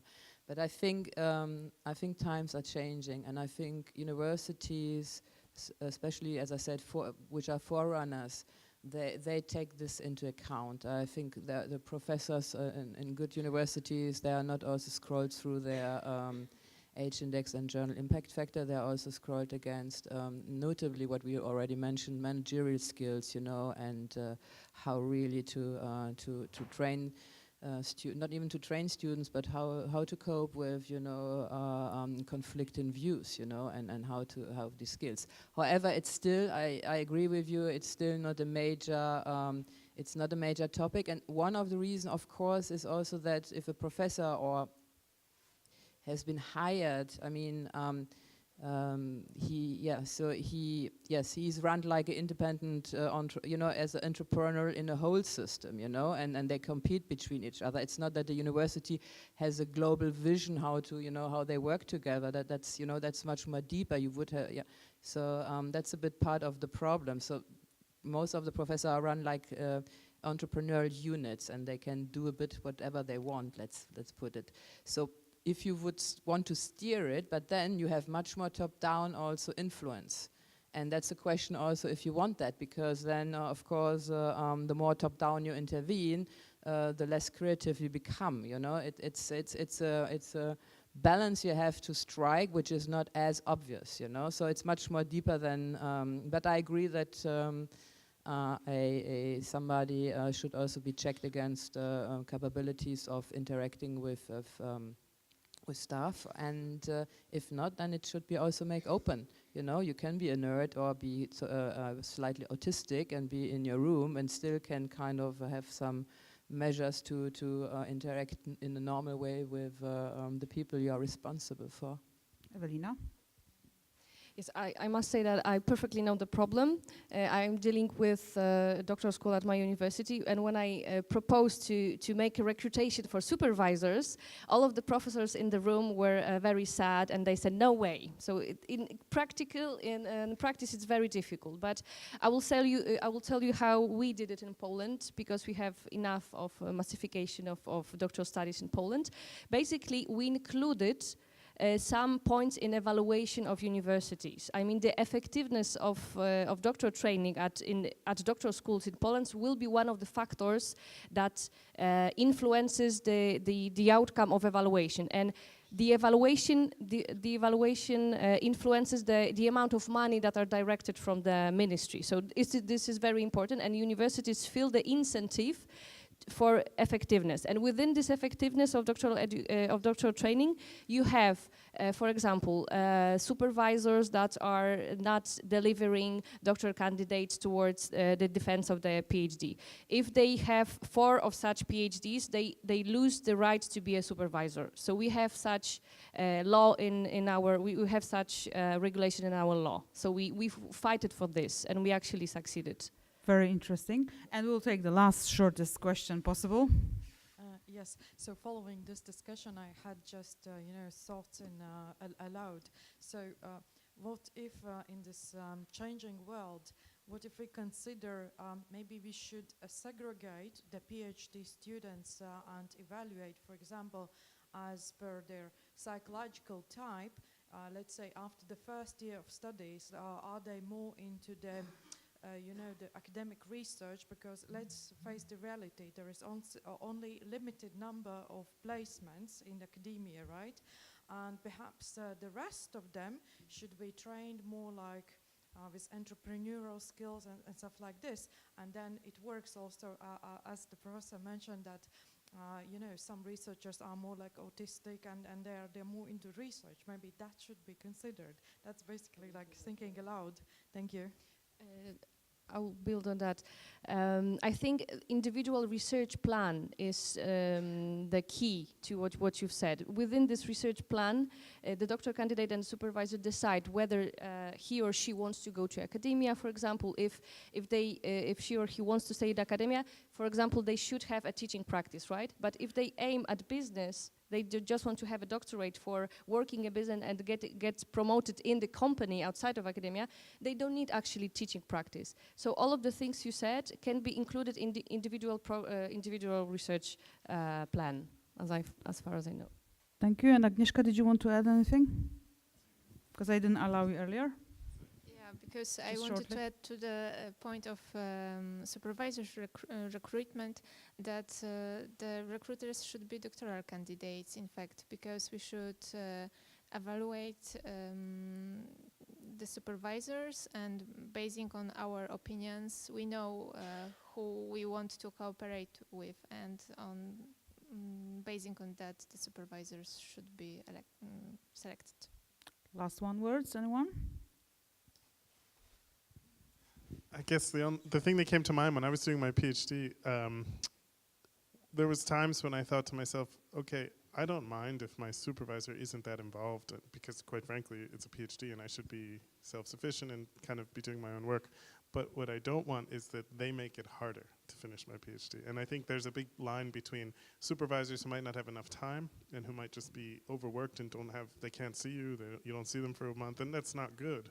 But then you can always make a distinction between the ones that are either actively or without realizing it, just making it harder for you to finish whatever it is you're trying to finish or to accomplish. And I think this is something that, in general, people should be aware of. And you should be able to communicate your expectations to your supervisor, to your university, and they should be able to communicate them to you. And if you don't agree, you should be able to walk away. Or you should, you have to be able to make a decision about your career and whether a situation is good for you and also the supervisors. They have to be in the same position.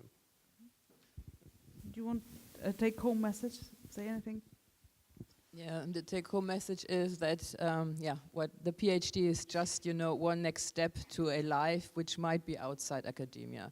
So so basically it is what it is. And if there is really some issues, as you nicely said, you should communicate and find some compromise. But it is just a finalization of a long education process. And then you can go out of the world and learn other things outside academia. And you might forget what had happened in the past.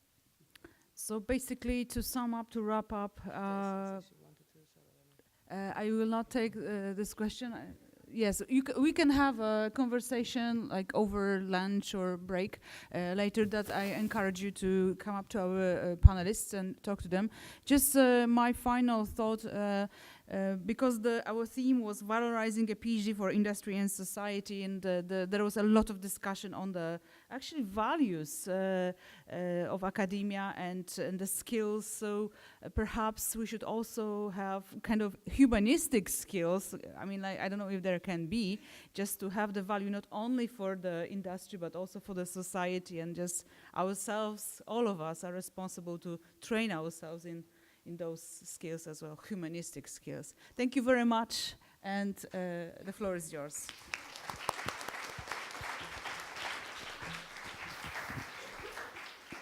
Hi. Just a quick question and an announcement. I'll start with a question. I need your help. We would like to ask you to share some information of the event on social media. You can use the hashtag Eurodoc annual conf 2019 to do that. You can share the tweets that are going out via Focus Research. So please use these tools. Social media coordinators in the room, please add to me if I should clarify something more. I'm not a social media user myself. So that's where I need all of your help. The announcement, and that's where I had to jump in now. We have to free the room. This afternoon there is a theater play taking place here, so the actors have to prepare the stage before. So I have to ask you all to leave. We will meet at the patio. There will be lunch for you. And when the actors are ready, I'll give a sign there that we can come in the room. We are expected to start again at 1:05 here, but wait for my sign in the patio. Clear? So, with these words, have a nice lunch and see you later.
The panelists always have problems with the light. Yeah. So one trick you can do, if not because you're closer, maybe you can test it. Because any PowerPoint can be open. When it's on, then the B button makes it black. Just in the PowerPoint. Now it's on. Then the B.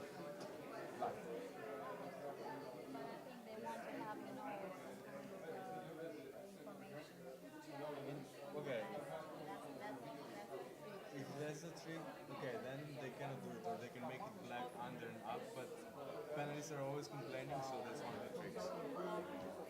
If anyone will use this information.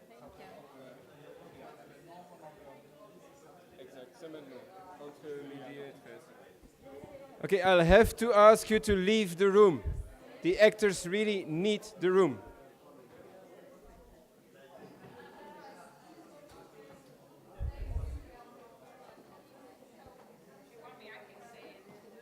You can use a different.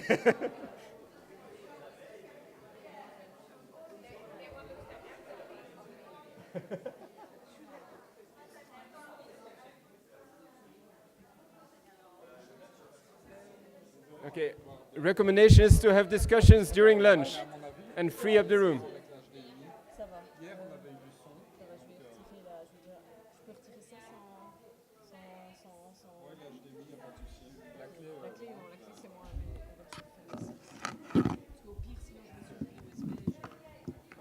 We will adjust the timing accordingly. So I told them that I will give a sign when it's time to enter again. So you guys can tell me when it's ready.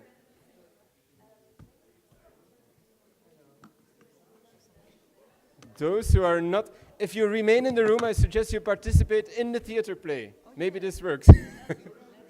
If you stay in the room, you have to participate in the theater play between 1 and 3.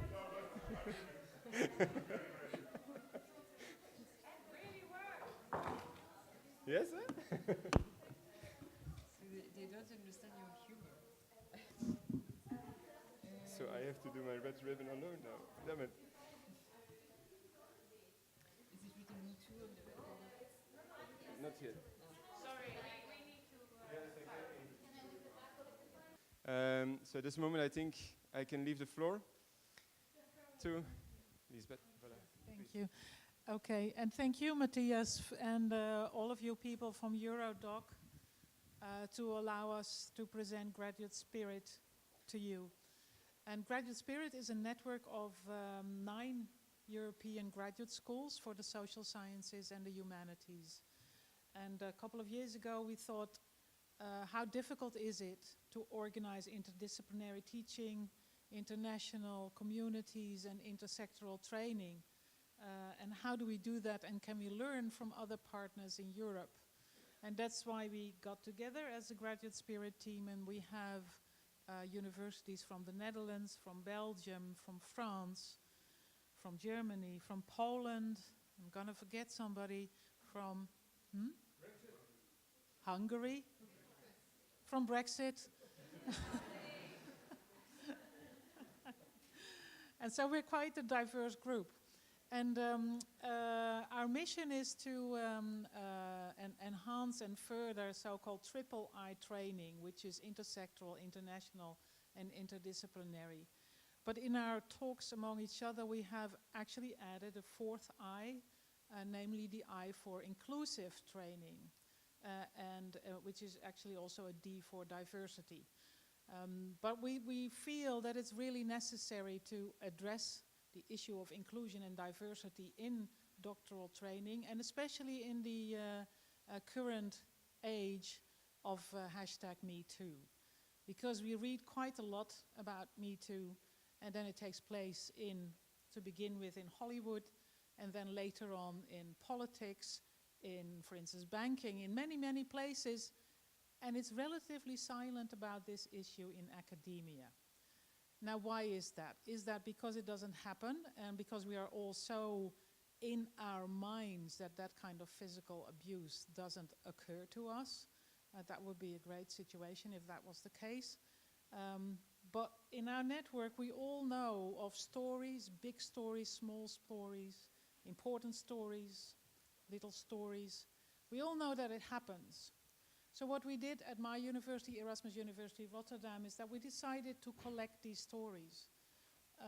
We asked our colleagues, our professors, particularly our female professors, what did you experience during your trajectory in academia? What do you know about PhD candidates, about postdoctoral researchers, about your colleagues? And we received quite a lot of stories, some very, very funny, but some also very, very serious. And we collected these stories, and we asked the Actor Society that's going to perform for you today to turn these stories into a play. And that's the play that you're going to see today. And it's not one story of one person, it's a collection of stories that they translated into a narrative, a convincing narrative, but a collection. And please remember that when you're watching it and thinking, well, maybe this is a bit over the top. Every little thing that you see there comes from a real life story. But the whole narrative is a constructed one. So that's what you're going to see in a couple of seconds. After that, we have a few members of the Graduate Spirit team who will reflect on what they've seen. A guest of the Belgium Institute for Equal Rights who will participate in our panel discussion. And the discussion will focus very much on, first, do we recognize what we've seen? And secondly, on what is it that we can do as individuals, as colleagues, as responsible leaders in university, etc., etc. There's a clear role for you there if you want to chip into that discussion. I'll give you loads of opportunity to do so. So that's the agenda for now. I'm looking around to see whether I forgot something. Did I? No, I don't think so. No. So then it's my great pleasure to introduce the Dutch Actors Society, and they're an expert. They're specialized in doing these kinds of plays, socially relevant plays about the academy, about integrity, etc. So a loud applause for the Actors Society.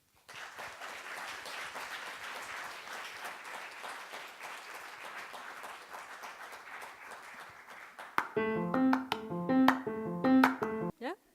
Okay. In this session, we will specifically address the topic of entrepreneurship and startup creation. So may I ask to start the early career researchers present here, how many of you are actually considering entrepreneurship or founding a startup in the future as a career option? Oh yeah, quite many, impressive. Well, classically the definition of entrepreneurship turns around creating a business in order to generate profits. But lately this definition quite broadened. It included more and more the consideration that this activity could also be the right vehicle for innovative projects with a positive impact for society and the planet. That is basically tackling unaddressed issues while at the same time building a career your own way. How could you potentially make sense of all your efforts as researchers into an entrepreneurial postdoctoral activity? That is what our speakers are going to discuss today. Our first speaker is Dr. David Oliva Uribe. He's the head of the Industrial Doctoral School at EIT Digital. And EIT Digital is part of the European Institute of Innovation and Technology, and that is a European Union body. EIT Digital is an innovation ecosystem with 13 locations in Europe, cooperating worldwide with universities, industries, and small and medium enterprises. It is dedicated at hosting and fostering digital innovation and entrepreneurial education programs. And before acting as head of EIT Digital, Dr. Uribe worked as head of the Council for Doctoral Education at EUA, so the European University Association. He has a research and academic background in electromechanical engineering, developing intelligent instruments for neurosurgery in various university environments in Germany and Belgium. Dr. Uribe, the floor is yours.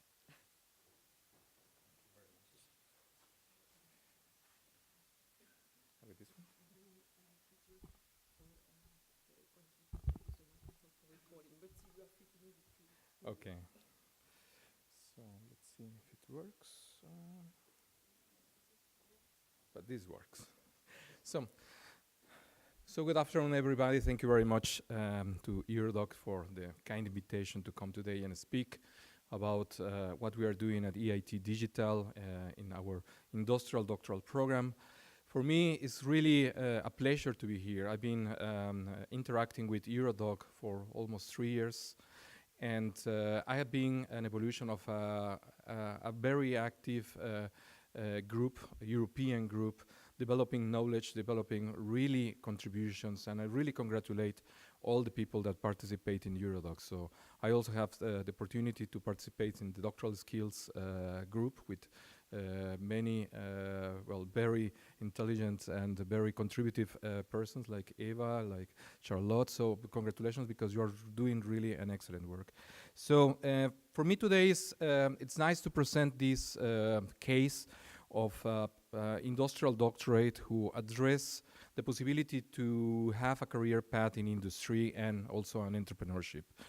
Well, one important thing to say is that entrepreneurship cannot be seen only as the development of a solo adventure or solo venture, but also can be to create innovative value in the current industry. So entrepreneurship, innovation is something that it's leading our today's market. So I hope that what I'm going to show can be interesting for you. So first of all, I want to address that, so funding of industry into universities has been increasing. I apologize because I did a presentation with more American market, and I put the figures for US, but it's similar to what is happening in Europe. So this is a show that in the last 10 years, it's been increasing the interest of the industry participating in university collaboration.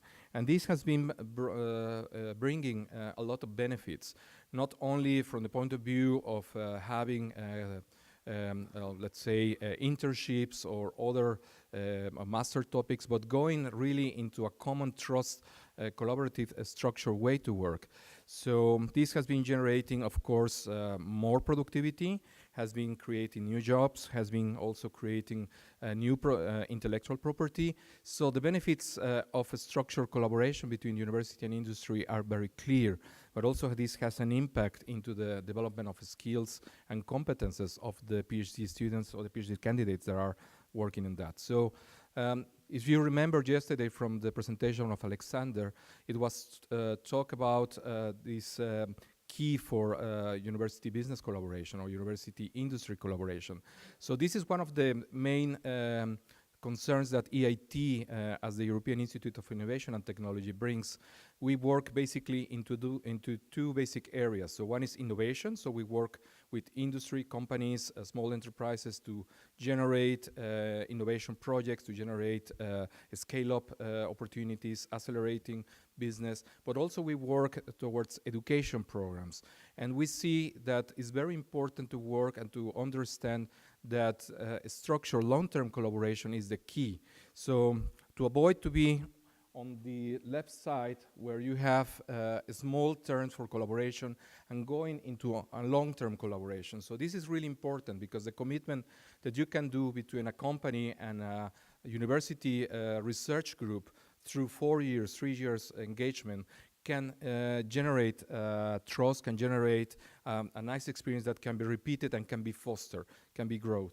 So that's why the intention of EIT in the case of education or academic programs, I would say, is that we want to foster a structured collaboration among industries and universities. So at current we have an ecosystem of around 300 companies. We're working with leading universities in 13 locations in Europe. And well, we saw what was the statement that EUA did about what it's the preconditions and conditions for collaborative doctoral projects. And this is exactly what we are bringing into the table. So yesterday was also said, okay, so you need a common ground. So we set a common ground because at the EIT Digital, we focus on digital transformation topics. So we focus on 5 lines I will explain a little bit later. And we set this common ground with the companies, and we bring the universities together to work towards a common topic. So we ask the companies, so what do you need to develop? And please tell us if this project of this need has a possibility to be a structure in a research program. And then we bring the universities and also we ask them, so please check this problem, see if they has the content enough to be developed under a PhD, under a doctoral scheme. If it has the excellence enough, if it has the deepest enough to be granted a PhD under this topic. So, of course, you have to develop a value on the research, you have to generate trust, you have to work towards a long-term approachment. So we set also a reputation of 10 years working in the innovation ecosystem. So this can facilitate the generation of trust. And we contribute also with funding. So we know that it's sometimes an issue, especially for small, medium enterprises, to invest in human capital development. So how they can bet. So we also contribute with funding that our funds come from the European Commission under the H2020 program.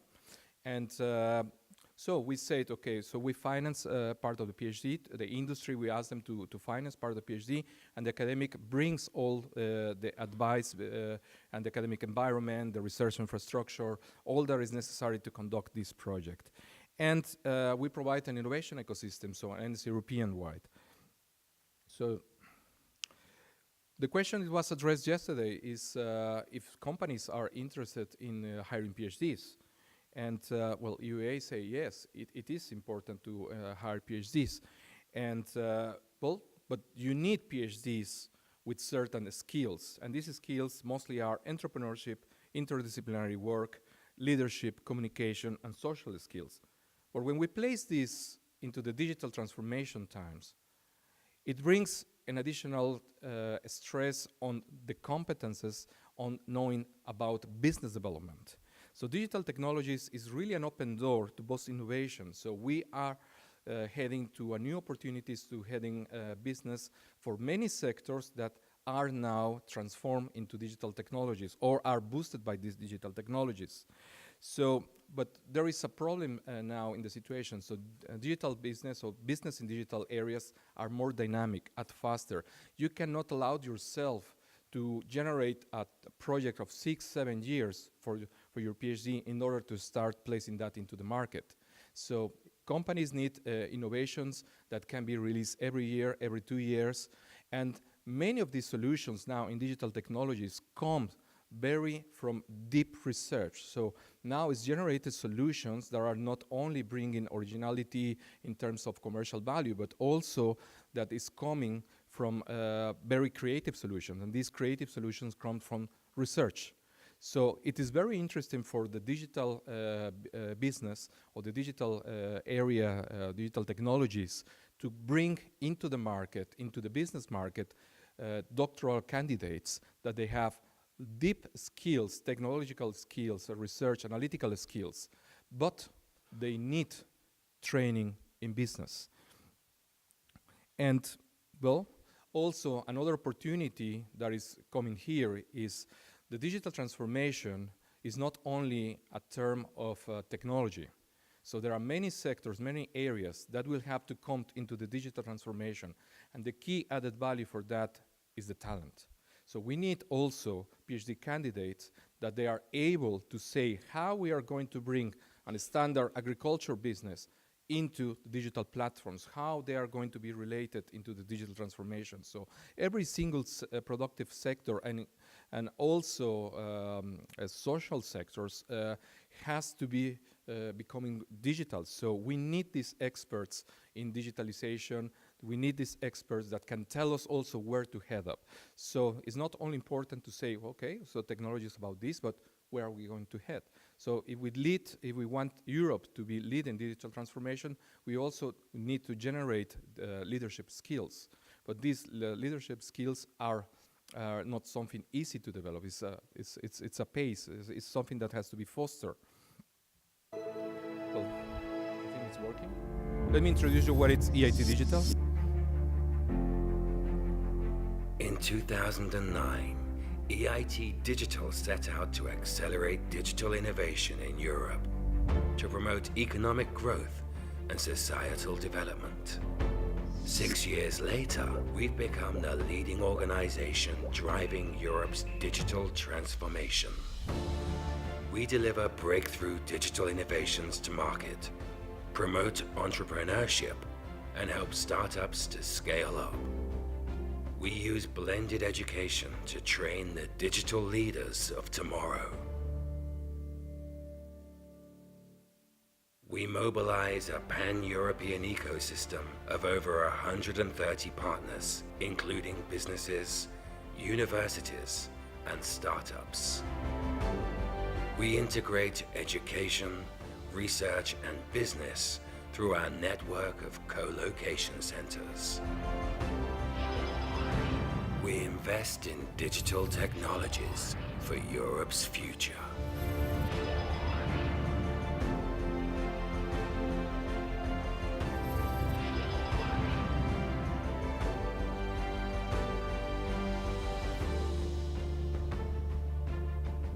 It's been a great 6 years, and the future looks even brighter.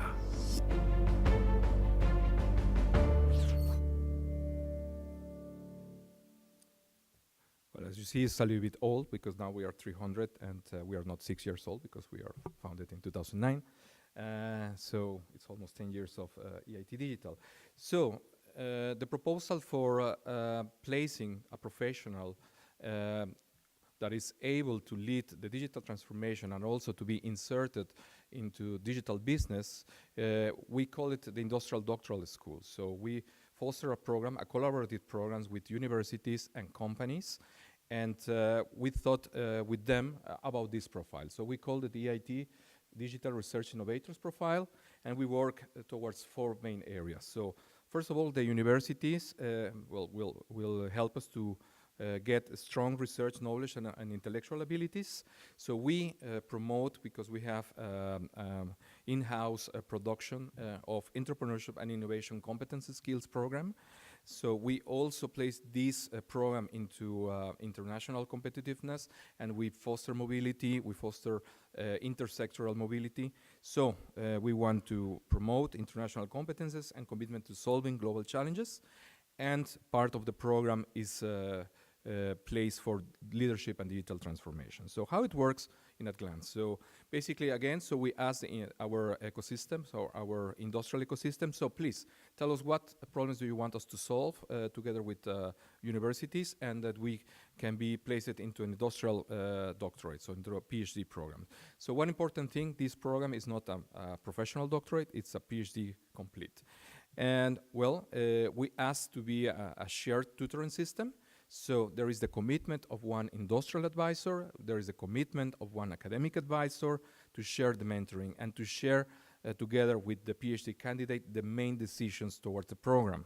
So it's a very mobile program, because the candidate has to go to work at the industry site, at the university site. They are going to work in our different collocation systems. So we also place a role in the financing of the program. So we ask the industrial, so you finance 50% of the PhD positions. All the schemes that we are working are paid positions. So, and sometimes we have just to decide who is making the contract, if it's university or is the company. In many cases, it's the company who is hiring the students. And well, we go into a 50-50 share participation. And we provide something that is called the EIT digital signature. So we bring 3 elements that I will explain in the next slide. It's a European-wide program, so we are now opening this in 13 locations in Europe. And well, we want to interconnect the PhD candidates, the companies, and the universities that are related in one single ecosystem. So together to the PhD program, there is 3-4 years scheme, depending on the relation of the country. So we add 3 main elements. So we provide training in digital business and leadership in 5 modules. It's 6 weeks total during the whole PhD. With this is developed in partnership with 9 European universities. And we offer usually 3 or 4 locations per semester. So a PhD candidate who is starting the PhD in Madrid, for example, can decide to take the module number 1 on innovation models, maybe in Helsinki, or can be in Stockholm or in Budapest. So we foster that mobility, and the cost of all this execution of the program and mobility cost is covered by EIT Digital. In addition, we have something that is called the business development experience. So we ask the industrial advisor, besides the time the candidate is going to spend time doing research in your premises, please allow she or he to learn about the business of the company. So there is a project that can be some around 1 to 3 months. That actually here is 6 months was for the old model, but it's around 1 to 3 months. So that we foster that the time they are spending are outside the research ground, but they are mostly learning about the business development of the company.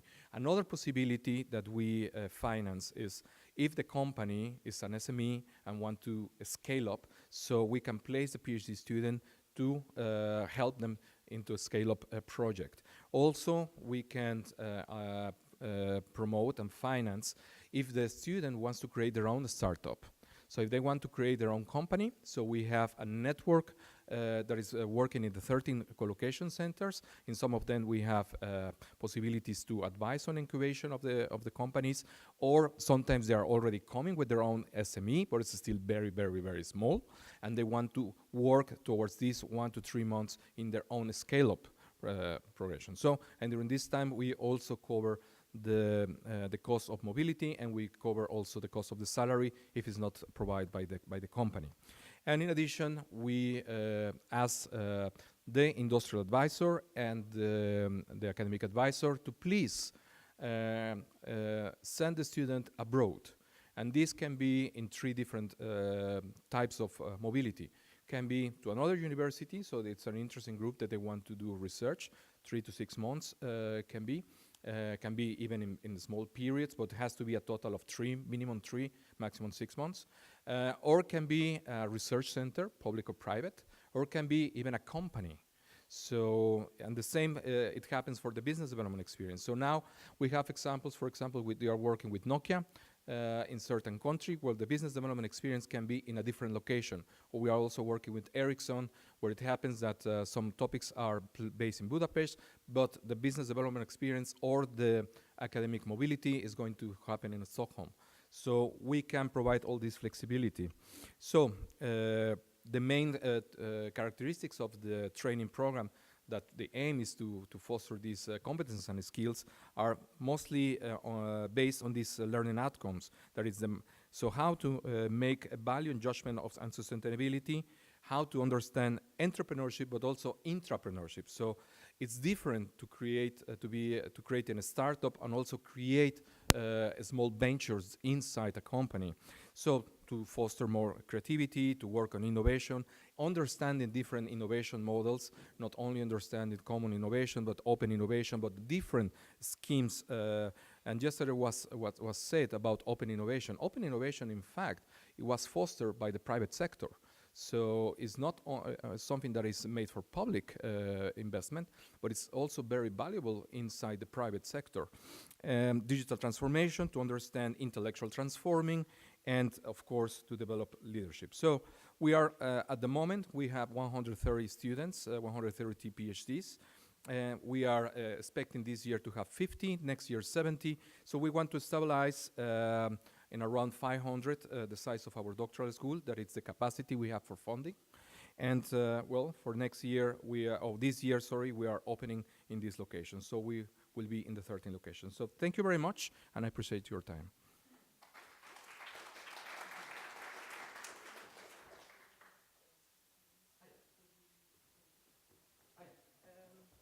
If you want to recover some time from the... If we are 2 minutes ahead on schedule, so thank you for being so synthetic and constructively synthetic. So if there are burning questions before the panel for Dr. Oliva Uribe. No. You can if you want, yes. Maybe. Yeah, now I hear this. Thank you for the nice talk, David. I have a quick question, maybe in terms of innovation, because I saw on your slide you said you provide an innovation ecosystem. Now, I would be interested if you could just sort of explain a little bit what this really is and how far this ecosystem actually provides innovation. So in innovation ecosystem, we create a community. So the ecosystem is we create a community with a common space. So the ecosystem needs a common place, a common ground. So we call these common ground collocation centers. So we have 13 collocation centers or innovation centers. So what do we have in this center? So we have a place that it's meant for work, meetings, discussions, just maybe having some events. And in this place, we have companies, especially we have SMEs that are established there. So they are established there, they are working there. We have also, in EIT Digital, we have a master school with more than 500 students. So we place, also we provide a working space to the master students, and we provide a working place to the doctoral students in our collocation center. So we create events where we invite the companies, big companies, medium and small companies, to present, to have networking events, to have opportunity of matchmaking. So we create the opportunities in one single space. In addition, we work towards a membership system. So that means that in every collocation center, the companies, medium and big companies, they are members of the board. So they defined what activities they want us to lead. And when you put in contact a doctoral candidate in a place where suddenly they are discussing their PhD topic together with a company, maybe it's even a topic in communications or in linguistics, for example, and they are talking with a person who is working on artificial intelligence, well, opportunities has been created.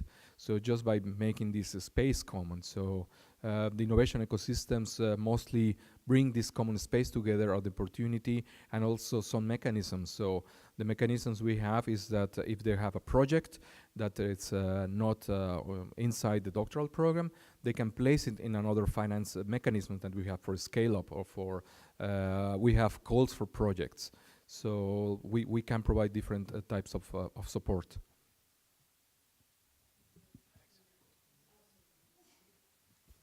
Thank you so much for this really fascinating presentation. So actually I have a lot of questions because it's so rich what you do.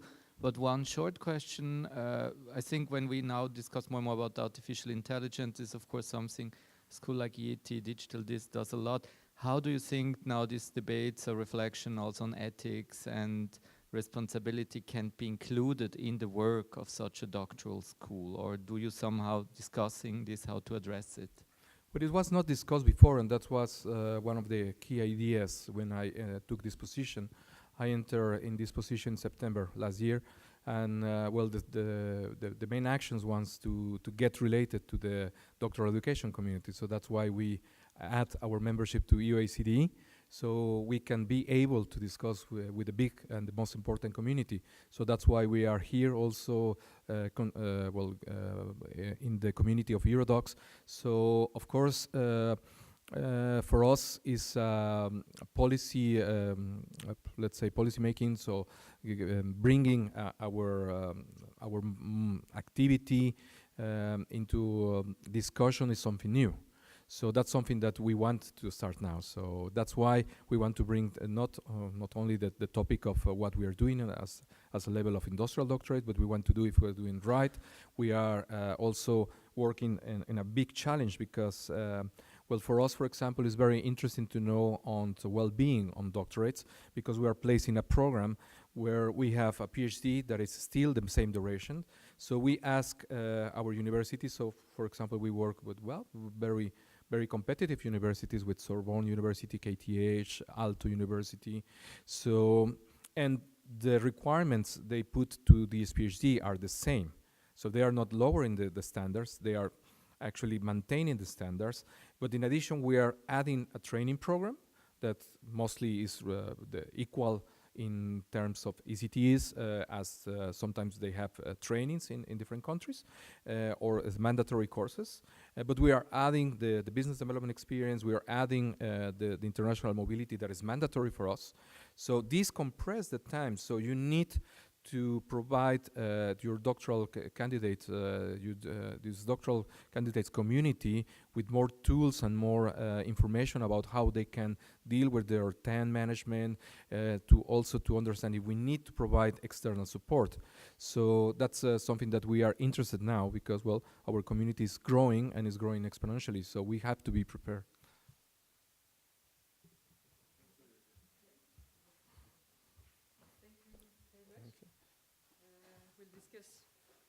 All this further during the panel. Now I want to present the second speaker. Tine van Lommel is Innovation Manager at KU Leuven, a Research and Development Spin-off and Innovation. Tine van Lommel is coordinator of LCE, Leuven Community of Innovation-Driven Entrepreneurship. That wants to stimulate, encourage and support entrepreneurship among students, researchers and professors. And from background, Tine van Lommel is biomedical engineer. So Tine, the floor is yours.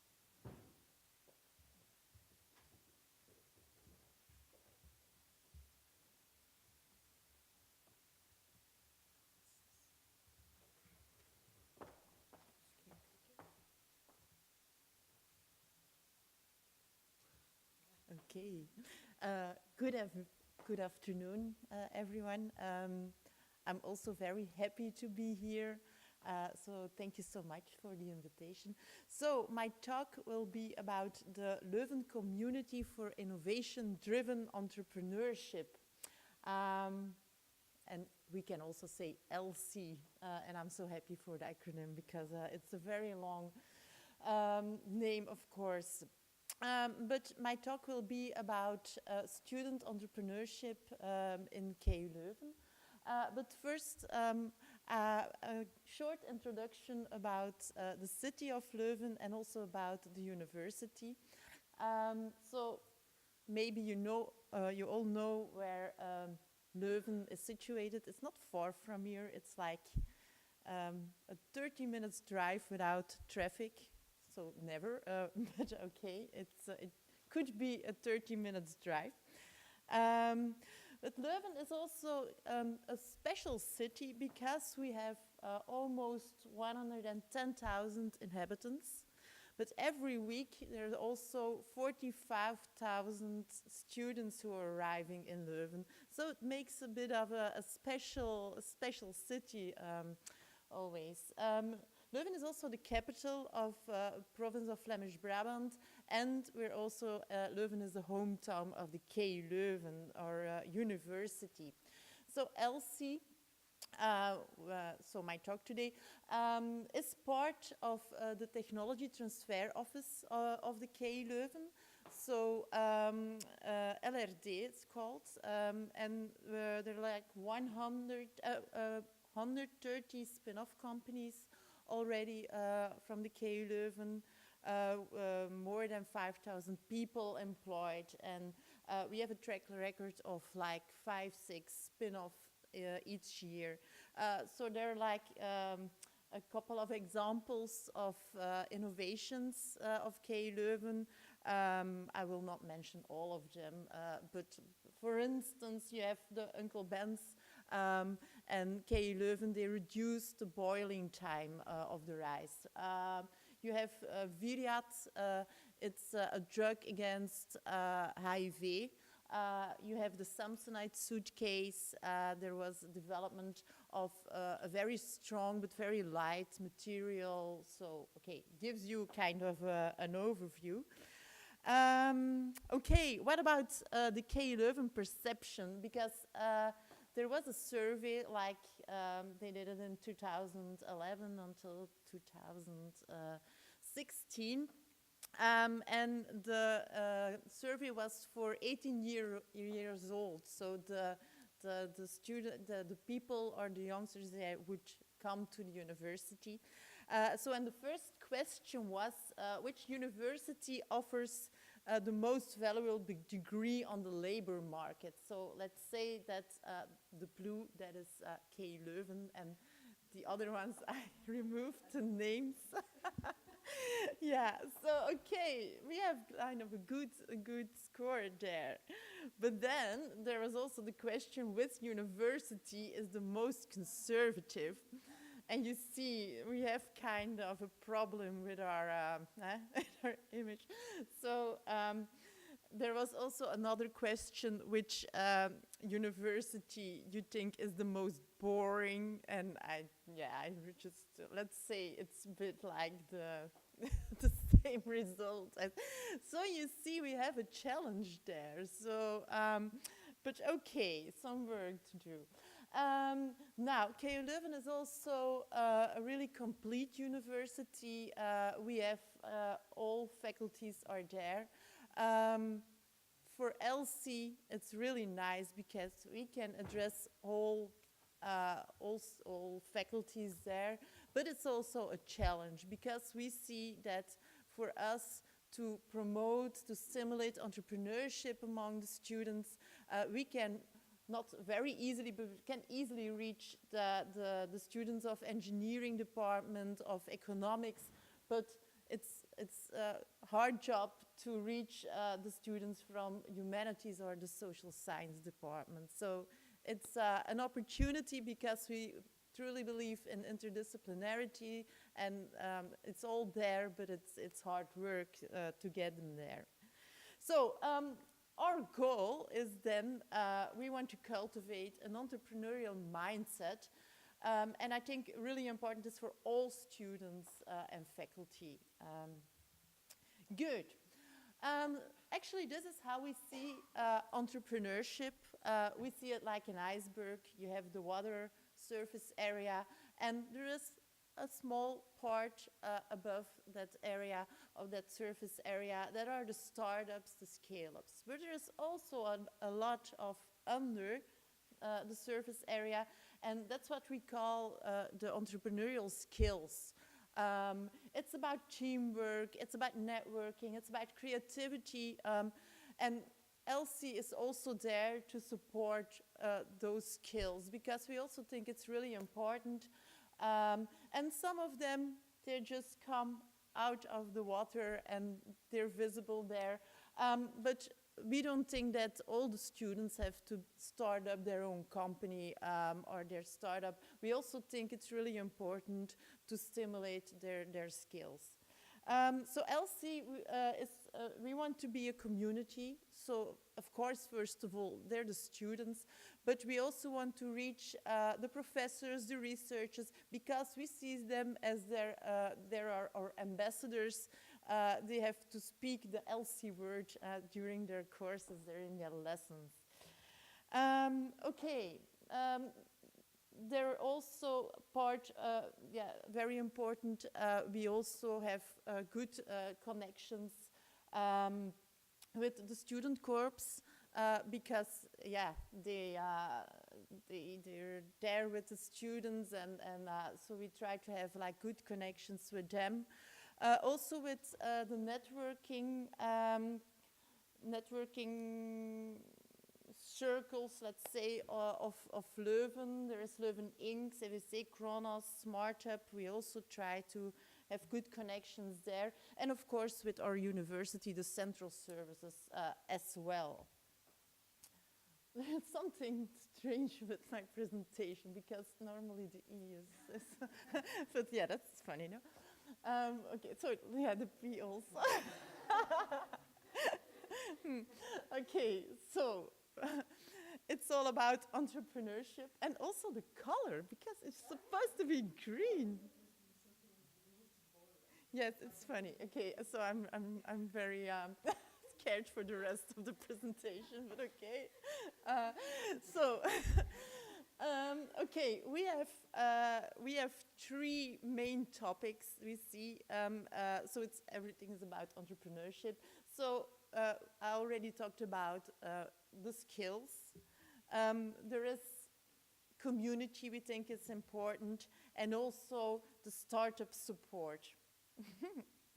It's kind of yeah, okay, yes, okay. So I will not mention all the items, of course, but just a few of them.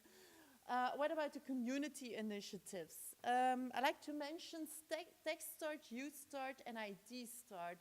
So actually, if we have a team who has a problem with, like a technical problem, or a problem with their legal stuff, or more marketing or communication related, we can talk to the faculties more of the engineering department, and they will provide us a group of students, of master students, and they will work on the specific topic, the legal tech or the marketing communication. I think space is also a very important item, because we have the Fab Lab. It's where they really can make their prototypes. It's not really LC's space, but we pretend like it's our space. We have also an incubator. There is room or space for 5 teams to work. So they can really have their own office there while do their work. And there's a creativity lab where we have like workshops and so on. So what about the startup support? It's really like a face-to-face support. So teams come to, or just an individual come to our place, and we just tried to coach them during their project. Here you see some companies that are really like growing now. I give you some numbers. The money raised is 43, I'm sorry, million euros. It's a lot, I know, and I tell you why it's a lot. We were coaching 150 teams, and there were like almost 130 jobs created. Examples are always nice, so I have a couple of examples here. DataCamp is actually one of our first teams that we were like coaching, and they're really good. I mean, they have now offices in Leuven, London, New York, and they raised, I think a couple of months ago, $25 million, I guess. So that's why the number is so high that I showed you. But okay, we're very happy. And what are they doing? They developed an interactive online tool for data management, analytics, and so on. Another one is Turbulent. Turbulent, they developed an hydro plant or a hydropower plant. It's like a kind of a vortex. They can place it in rivers with low height difference, and just to generate electricity. Now they moved to Chile, because even in Belgium it's so flat here, so there was not enough height difference. So okay, they went to Chile. Now they're also dealing with the fact that they're actually in a very poor region there, and there is not enough money to buy those vortex things. But okay, they're looking for solutions. Another one is DroneGrid. DroneGrid, they developed a drone platform, and one of their applications is that they can inspect how do you say it? The photo. I'm looking. Solar, yes, a solar park, thank you so much, to see where are the effects. So, okay, they're also like good. Funding. We have two kinds of funding. There is a LC grant, so it's actually the next step in our coaching program. If we see like, oh, it's a good team, and it would be really nice if they can make their prototype or something, we can provide them a grant of 5K, and that up to 3 tickets. We can also provide them a convertible loan. It's a fund we made together with the Gemma Frisius Fonds of the KU Leuven. And it's a ticket of 10,000 euros. Then there is also the LC Academy. It's our courses they can take in the university of 18 ECTS points, and it's combined with their main program. And at the end of the course, they really get a certificate of. So then events, okay. Every year we start the academic year with a big event, the LC event. So here is just to show you that we actually reach a lot of faculties there. So okay, the main parts are then the engineering and the economics, but okay, we reach also other faculties, and that's good. And there you see, okay, most of them are students, which is our main goal. So that's fine. But also like professors, and then others are joining us. And we had like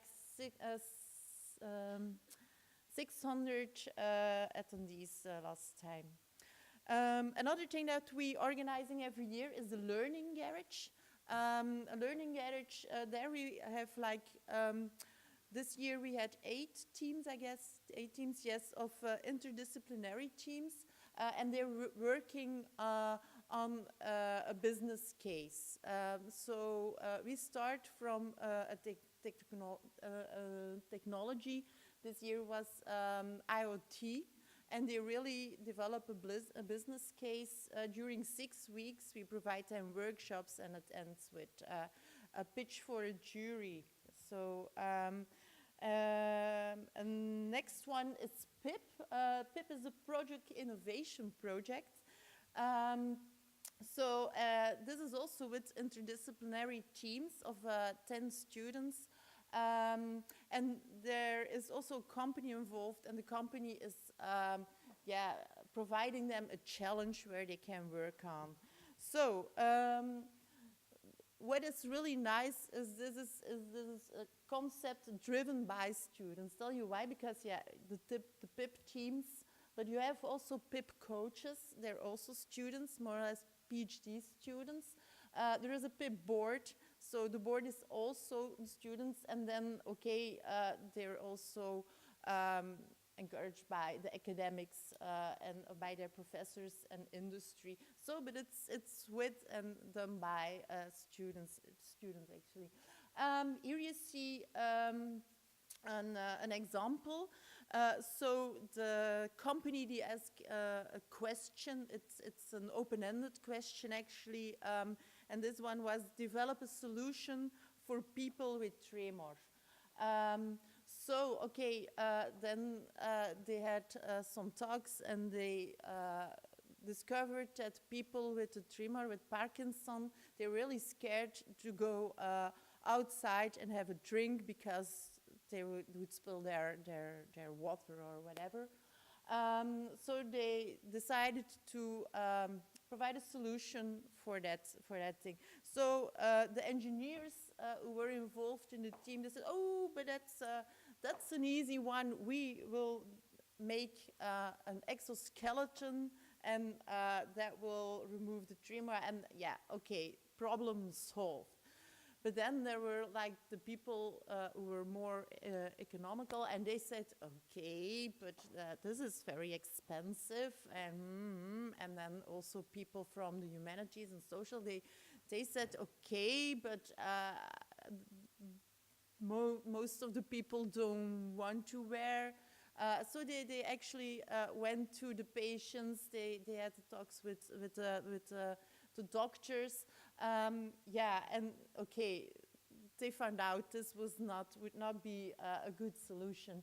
So then they made a kind of membrane that could be placed inside of a glass or a mug, and this is a bit what it does. So it's really simple solution, but it works. So actually you can just drink, but then the water or the fluid is not coming out. So, and it's really nice because now they really went to the market, and so that is an example.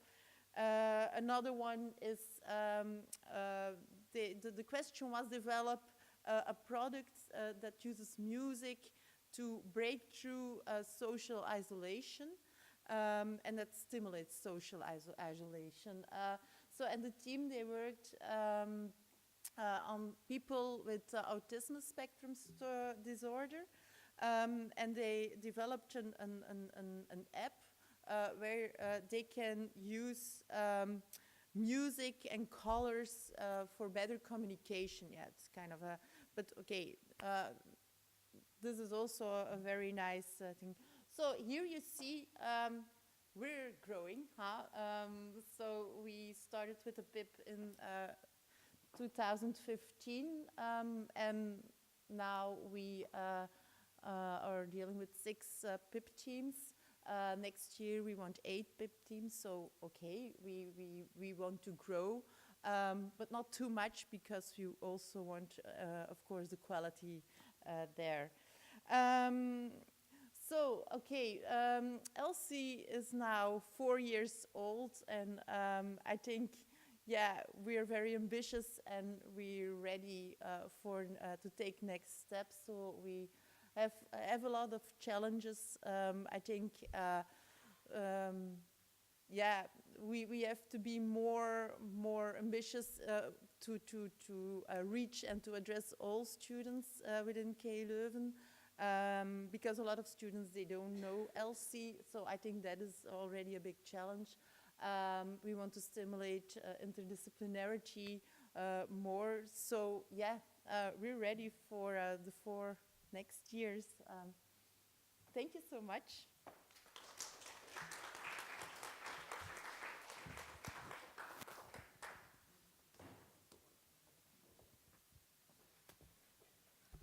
Are there pressing, burning questions for Tine van Lommel, or do we reserve that for the panel? Obviously, we reserve that for the panel. Thank you, Tine. Our third speaker is Dr. Stephen Anderson, who co-founded Strategic Water in 2016. That is a startup aiming at bringing advanced data analysis and machine learning solutions to optimize water treatment facilities. And from background, Dr. Anderson is a chemical engineer and he holds a PhD in applied biological sciences.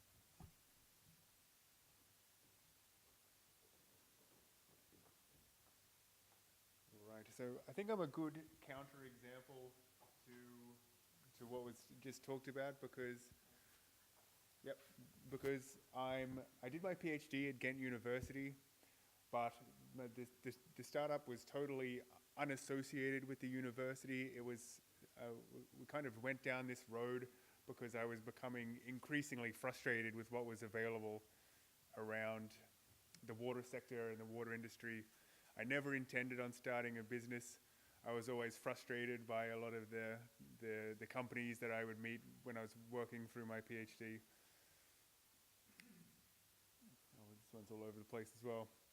So I'll talk a bit about how I came to this point and about what the company is now doing. So I'm originally from Brisbane in Australia. Like I said, I really was a scientist at heart. I studied biochemistry, and I went traveling around the world and came back and I studied chemical engineering because I realized I wasn't going to make any money with biochemistry. And then, but if you know a bit about Queensland and about Australia, it is really, it encounters a lot of problems with water every year. There's a lot of drought. There's a lot of very intense weather. It gets hotter and hotter every year. And this doesn't just affect agriculture, it also affects industries. Industries need to use less and less water. It affects the people. Years ago, we would have the little egg timer you would put on the shower, and you got to turn it around every 2 minutes and then get out and keep a bucket of water in the shower with you and then chuck it on the car if you want to clean it.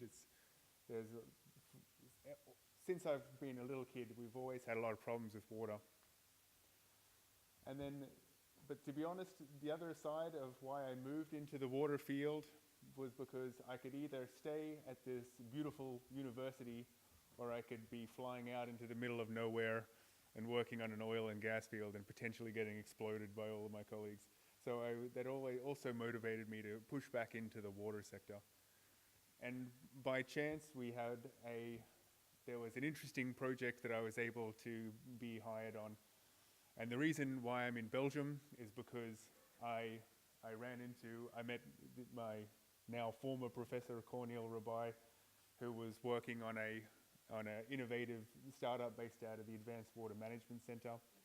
In essence, it was taking the waste that's in some wastewater and converting that into electricity and using that electricity to create some chemicals. And I'd be remiss if I didn't bring this up. They're going in, there's a beautiful new building, an accelerator that includes some interesting accelerator programs being built in Ghent at the moment that's been led by Cornel. And if you should follow that up. That's going to be a very interesting institution if you're interested in clean tech and water and environment. And plastics, they really do a lot of interesting stuff there.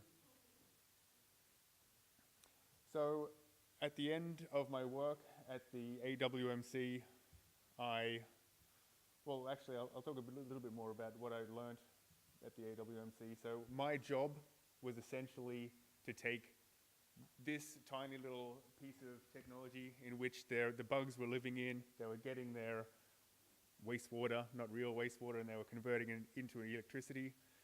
I had to start scaling that up, so I would take these slightly bigger units out and I would install them on industrial sites up until the point where I was taking this unit, and this thing was like about this big, weighed about 800 kilos. I'd have to go get a little, I'd have to go find people to help me turn it over and open it up every time there was a problem. By this time, I was the only engineer working on the thing, but it was an amazing project because I was learning a lot about applied science, learning a lot about the industry, learning a lot about different technologies and about really seeing the water hands-on, both from a research point of view, but also from a startup spin-off point of view. And while I was working on this, we were able to get this really prestigious prize in the water sector.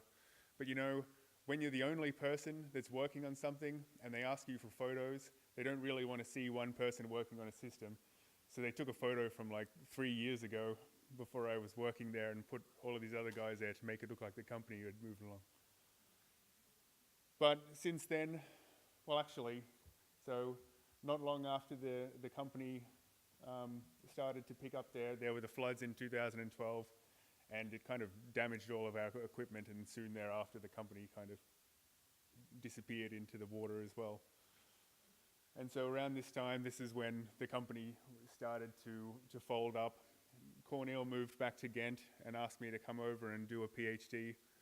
I always loved science, but I was a little bit reluctant to do that, but I was glad I did because Ghent is such a beautiful place. But I think there's a lot of PhDs and postdocs here that know that when you start doing a PhD and you're working through all these papers, it's very, actually, I always say, I'm always frustrated when people will tell me that you don't have entrepreneurial skills as an academic, because the amount of times I had to change directions within my papers and change directions within the work, you really have to be very focused and flexible at the same time, and it really makes you learn a lot about what the industry is like. And within my PhD as well, I was really able to see a lot of interesting and different technologies all around the world.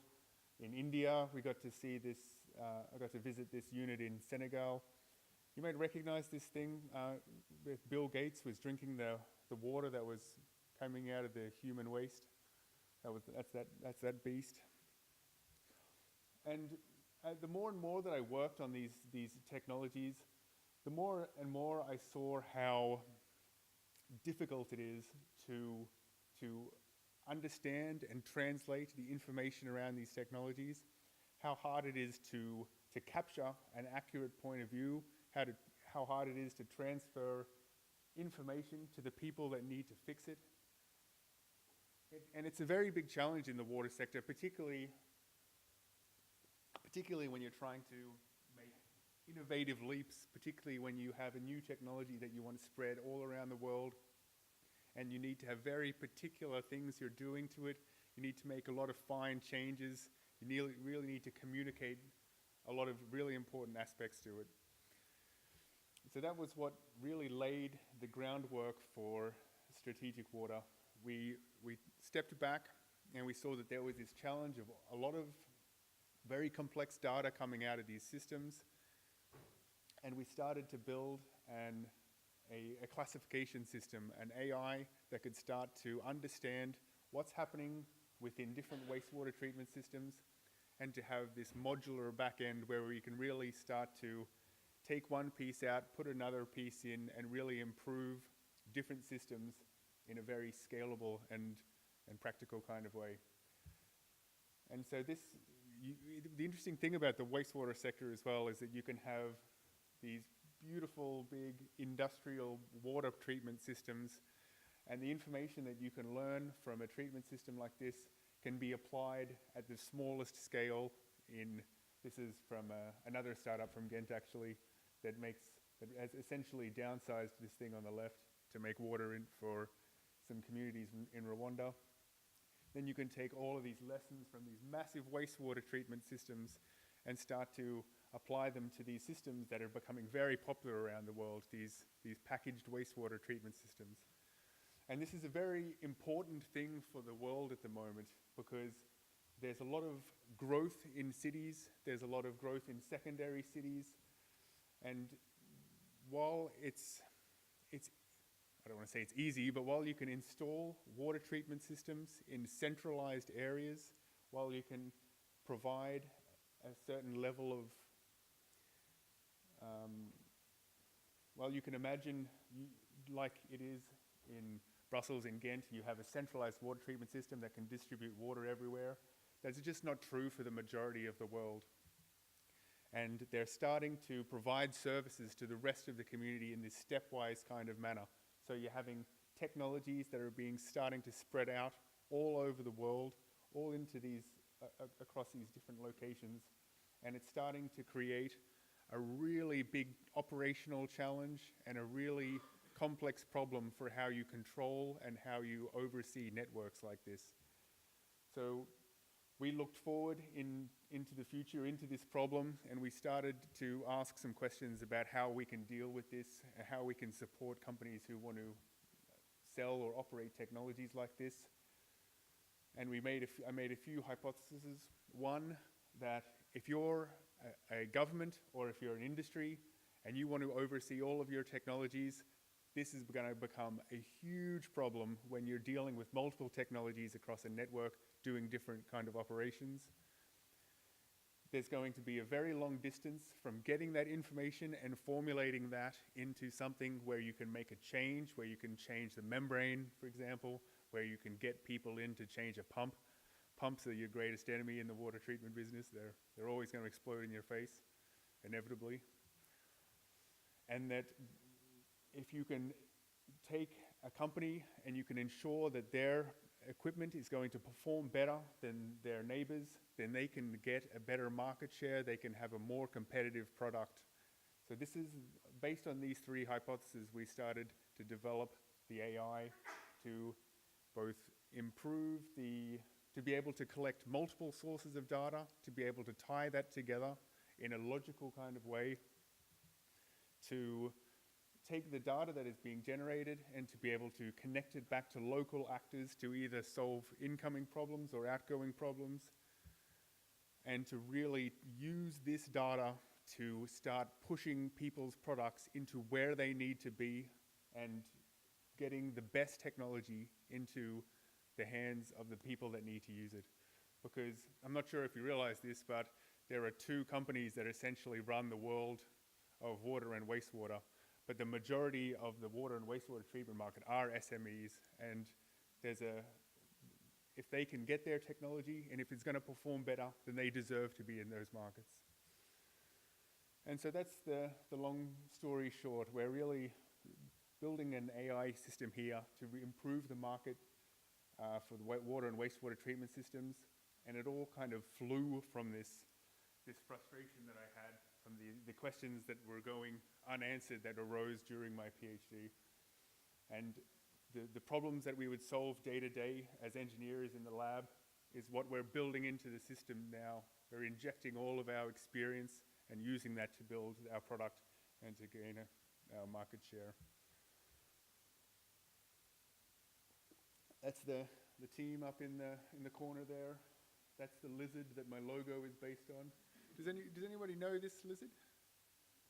It's this Australian desert lizard that draws water up through its skin. It's evolved to be able to pull water out of the atmosphere and water out of the ground, and it directs the water up through its mouth. So when it's a little bit moist, you'll see its finger. It's just an amazing feat of biological engineering.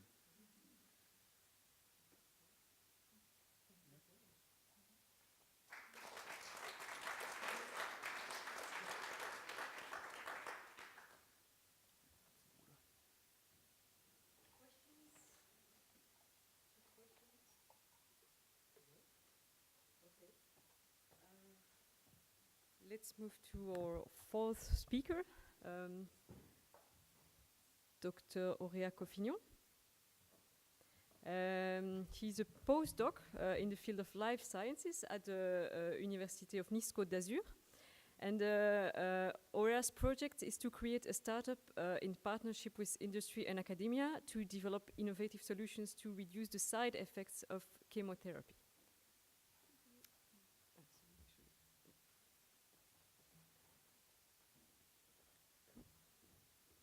Hello everybody. Thank you, Veronique, for the introduction. I'm very happy to be here. And if you want to have my presentation, you can just screen with your phone the QR code and you will have access to the presentation. I will start with a quick overview of my presentation. So I will speak a bit about my project. I know you are not all researchers in life sciences, but I will make it simple. It's just to show you how from science we turn the project into entrepreneurship and innovation. I will share with you some useful transferable skills that I think are very important for a startup, and also 3 initiatives to boost entrepreneurship that I tried myself, so I will share this experience. And at the end I will give you my 10 tips that I hope could be useful for you if you want to do entrepreneurship. So my project started 4 years ago. It was a PhD program in partnership between industry and academia. So when you look at this screen, it looks like I was very well supervised, because I have a supervisor from scientific aspect, also a supervisor from business and industry, and a tailor-made training provided by University of Côte d'Azur. But in the reality, I was quite alone during my project that I developed it myself, and the supervisor were not really present during my PhD. So what was important to show you here, it's that the kind of innovative ecosystem that are boosting entrepreneurship, research and innovation, because it creates synergies between the different partners. So here is so this is to expose you how cancer grows. So you have the healthy cells in green on the first images here, and when you have a mutation of the cells, it becomes a cancer cell, and then it starts to proliferate, and with the successive mutations, you have increasing proliferation, and the cancer grows. Okay. So the aim of my thesis was to understand how the side effects induced by chemotherapy, the mechanism of the side effects induced by chemotherapy, because it is very contraignant for the patients. Like the most limiting side effects are peripheral neuropathy. So it means that the patient will develop high sensitivity for pain. For example, if you take a needle that you put on your finger, you will be okay, but if it's a patient with chemotherapy, it will feel like the needle is completely piercing his finger, and it's very painful. Another aspect of the side effects is hyposensitivity for touch. So for example, it will be like tingling and numbness, and this really reduces the quality of life of patients. And because of that, it's about 1 of 3 patients, or 1/3 patients, who have to stop the treatment despite of its efficiency of the tumor. So the idea was to understand how those side effects are induced by the chemotherapy at cellular and molecular levels. So through my experimentation in the cells, I did find a scientific explanation to explain how the side effects were induced, and it allowed me to develop a new formulation that reduced the side effects, at least in mice. We still need to do it on the patient. But with this result, we had the opportunity to apply for funding in order to go further. And at the end, we got a lot of rejections for our funding. So it was not really encouraging. But the main problem was that the company were not specialized in the medical field. So they thought it was not a good combination. So we couldn't just quit the company because they were a partner from the project since the beginning. So what we decided instead is to create a startup together. But what means together? Because we had some discussions with my supervisors, and two possibilities came up. So the first one was like to have two co-founders, my supervisor from industry and my supervisor from scientific aspect, and they will give me the privilege to be an employee of this new startup. But I wasn't really happy with that, because as I said before, they were not really helpful during my thesis project, and I worked a lot during the 4 last years to develop it. So I said that I wanted to be part of the co-founders if we are creating a startup together. And my argument for that was my implication in the project, as I told you already. Also entrepreneurship skills, because it was a bit boring to do this PhD alone. So I wanted to see what was going on outside, and I started to do some entrepreneurship activities, because there is some events that I will present you later, and which are very great to boost your entrepreneurship skills. Also career and development. I didn't really understand why they wanted to keep this startup for themselves, as they were already directors and have a successful career, and like exit me from this opportunity when my career was still in development. And also, I did some training in leadership, and I engaged myself to continue to do this kind of training.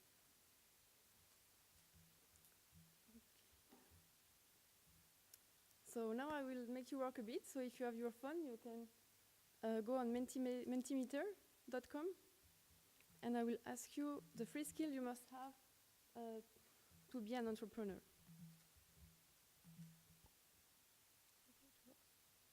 Take your phone.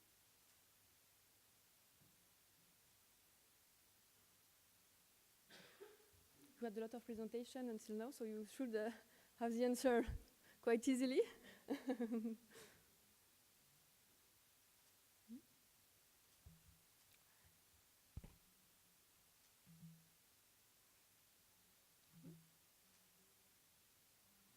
Yeah, you need to enter the code, which is 864704.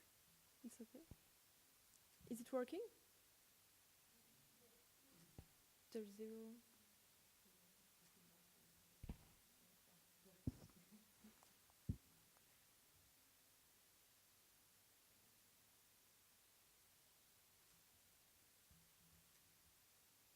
We have one answer. Okay.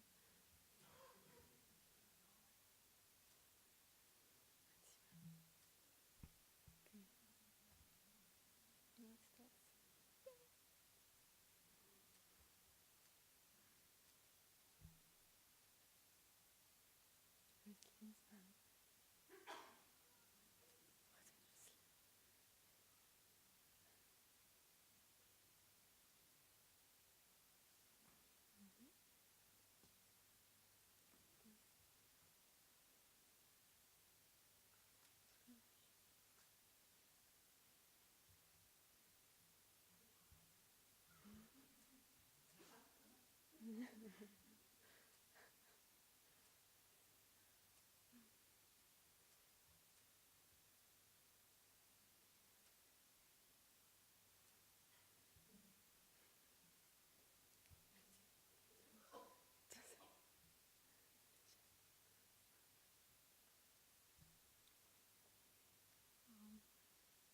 Yeah, resilience, we heard it a lot during this conference.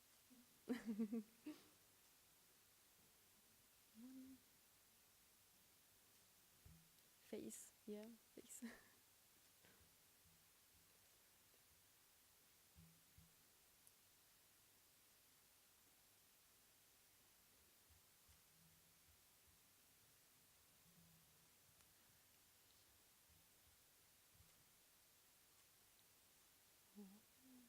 Okay, I will give you just a few seconds left, so I think it's okay. Yeah, everybody finish? Yeah, okay, cool. So this is a nice cloud. We have very good skills. I did the same, I will come back to this. I did the same work before to my presentation. Whoop.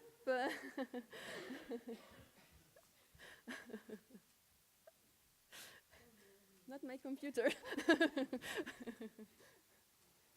Okay, so here is some skills that I think are very important to create a startup. So first you need to be passionate about what you are doing. You need to be risk taker, persuasive, hardworking, creative, adaptable, self-confident, critical thinking, have leadership, and know how to solve problems. So if you are looking at these skills, maybe you can find some similarity with the skills that you are developing when you are doing a PhD. Like here, I took in green the one I thought that we are all developing during our PhD, and it's like 70% of all these skills. So you are obviously passionate about what you are doing because you choose your own subject, and it's something that matters to you.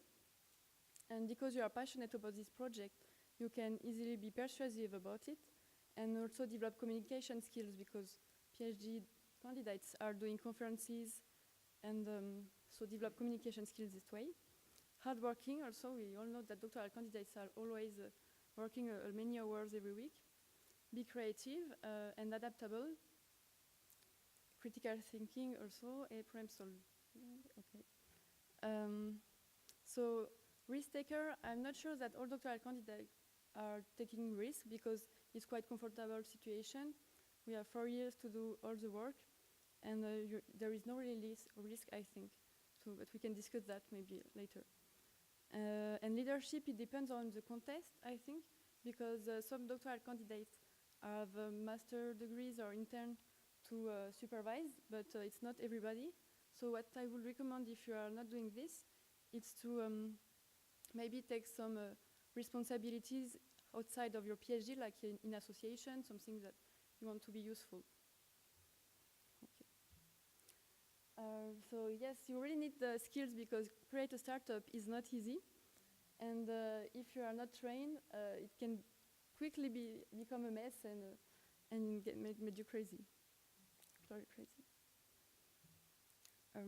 So now we will go back to Mentimeter, and I will ask you what could stop you to create a startup.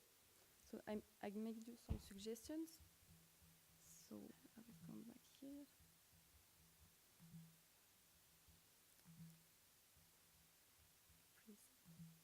So if you're still in the same page, same code, and you have, I gave you some suggestions.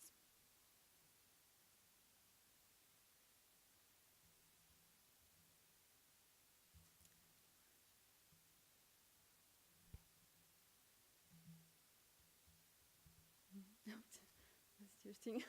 Nothing.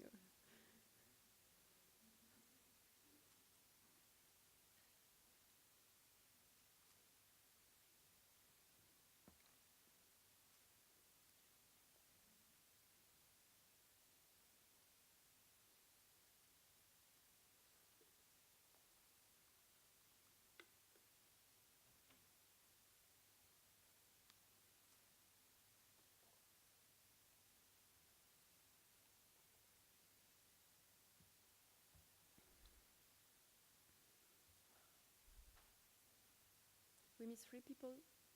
We are 27 before. We are 24.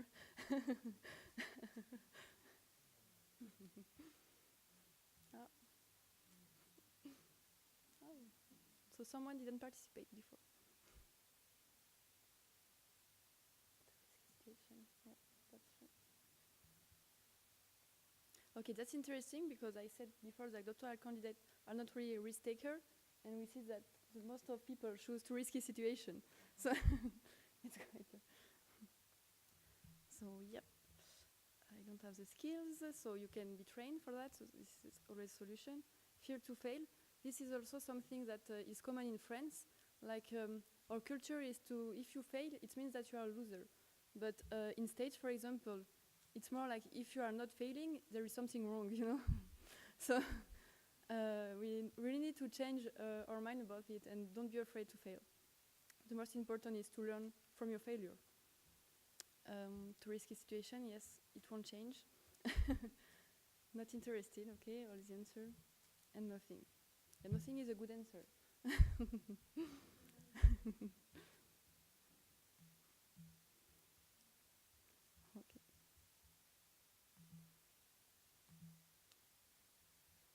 see the code again. Okay, so to train you to be more entrepreneurship skills, there is some initiatives. So this one is a French one. There is maybe some similar in other countries of Europe. It was 24 hours of entrepreneurship that I did 2 years ago. And the goal was to, so first you meet your team of doctoral candidates. It was specific for doctoral candidates doing a PhD in partnership between an industry and academia. But it was all the fields, so it was interdisciplinarity team. And we didn't know each other at the beginning. And we have to start with a brainstorming about to find an idea that we wanted to develop together during the 24 hours. So then we developed our idea and pitched the result in front of a jury. And during these 24 hours, we have some coaching about legislation, business plan, management, and benchmarking. So this was very fruitful to learn about entrepreneurship. It was a great experience. And the first time that I could actually work in team on a scientific project, and this was a great experience. Another initiative that you could maybe find in your country is Startup Weekend, which is powered by Google for entrepreneurs. So it's the same principle, but during you have more time to do it, and it's open to everybody, whatever. If you're a student, a worker, your age, it doesn't matter. So the idea is to pitch your project that you want to develop. If you don't have any project, it's not important. You can just listen to the other explain their project, and then you select your favorite idea. And after that, there is like 5, 6, or 7 projects selected, and you can join the team that you want to, the one you want to develop this project. So the idea is developed during 36 hours, and it's the same that for the other program. You have some coaching about all this legislation, business plan, and so. And also conference, because you have more time, so people are doing conference to explain a bit and share their experience about entrepreneurship. And the third one that I wanted to share with you is Demola. This one has been created in Finland, but since it's a lot developed in other countries, and my university is developing so it's a co-creation project. So you have company having a problem to solve, to go further, and they contact the universities which provide students. So my university also invite doctoral candidates and postdoc to participate. And when you arrive, you choose a company depending on the project you want to solve, the problem you want to solve. And then you meet your team and you have to solve the problem together. So this event is in few weeks. You are basically working during the evening or during the weekend with that team. And you have also some days with a coach and conference training about to develop your entrepreneurship skills. So I will end with my 10 tips. So step out of your comfort zone, because we heard a lot during this conference that doctoral candidates are want more to stay in academia because it's easier. They have their supervisors, so they can help them to develop their career in that field. But it's not a lot of doctoral candidates who will have a permanent position in academia, because there is more doctoral candidates than position in academia. So you also need to think about other opportunities. Extend your network. This is very important. I mean, in all the case, you need to have good network, whatever you want to do. Choose your team wisely. This is very important. Also because you need to have a cohesion in your team, and also be complementary. Trust yourself, because there is a lot of difficulties when you are doing a startup, so you need to stay confident. Plan and anticipate, and at the same time be extremely flexible, because even if you plan something, it may change all the time. You will be goal-driven, so your goal won't change, but your plan can change all the time. And ensure traceability. So this is more from a personal experience and also friend experience. Like when you have supervisors, you go to your supervisor, expose your idea, like you want to do an experiment or something, and at the moment he will say, no, it's not really a good idea, don't lose time with that. And then a few weeks ago, he will come back to you and say, "Oh, I have this amazing idea. You should try that." And it was the same that I suggested a few weeks ago, and he said, "No point." So this is a bit frustrating, and you need to ensure traceability if you want to. Don't be afraid to fail. We already talked about it. And learn from a failure. And most important, never give up. Voilà. Thank you.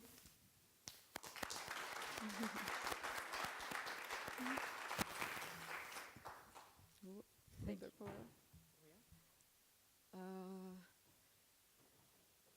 Questions for Aurea, or do we proceed directly to the panel?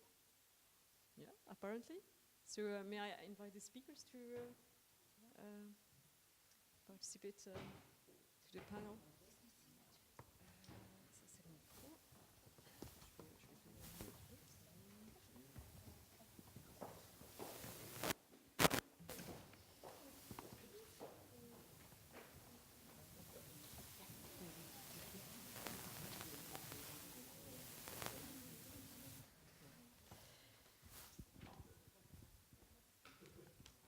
So I'll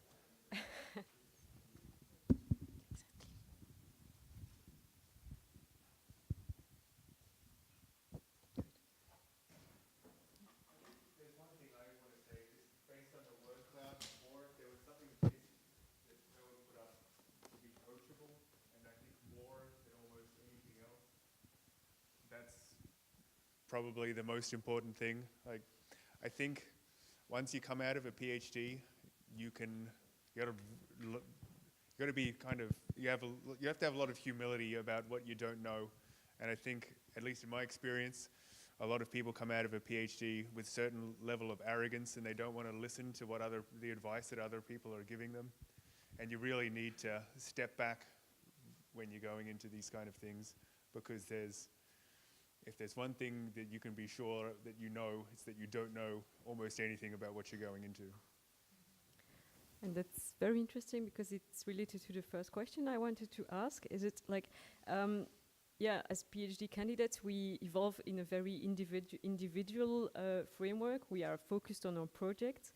But all four of you mentioned the importance of network and cooperation in succeeding in entrepreneurial adventure. So how did you deal with it yourself, Stephen and Aurea, and how do you tackle this at your level, David and Tina? Like, what kind of tools or practices do you put in place to tackle that specific issue that to succeed at the level of entrepreneurship, you need to learn to cooperate, basically? So, well, I can answer that quickly before I throw it over the other ones.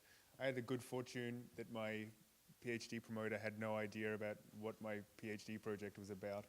So I really had to learn how to work with a lot of people to be able to figure out how to move forward through it. But I think you got to learn very quickly that you need to find good people and trust them and find the skills that you lack. I think constantly talking, constantly talking about your business idea and your problem and evolving that, it's incredibly important to be able to find the right people and to move that all forward. I totally agree with you about what you said. And to give some example, how to meet more people and do some project together is like associative. I talked about it during my presentation. If you get engaged in association, like Eurodoc, we are working with international people, and it's very interesting. And also this kind of initiative that I presented during my presentation. So there is a lot of way to develop these entrepreneurship skills outside of your PhD. Well, as I also mentioned, we think that interdisciplinary collaboration is really important, especially because the challenges we're dealing with, we cannot solve this by just one discipline, so we have to work together. And we try also to give them the chance to work in interdisciplinary teams with several activities we're setting up, and Actually, the students who are involved, they're really enthusiastic afterwards. They really see that it's a big advantage that an engineer is talking to someone who does philosophy, and really the combination is so. But okay, the most of them, they really have to experience the fact that it's true. Well, I think an important issue is to see that in most of the cases, when a doctoral candidate wants to start, want to make a startup, the first thing you have to accept is that you don't know about doing business.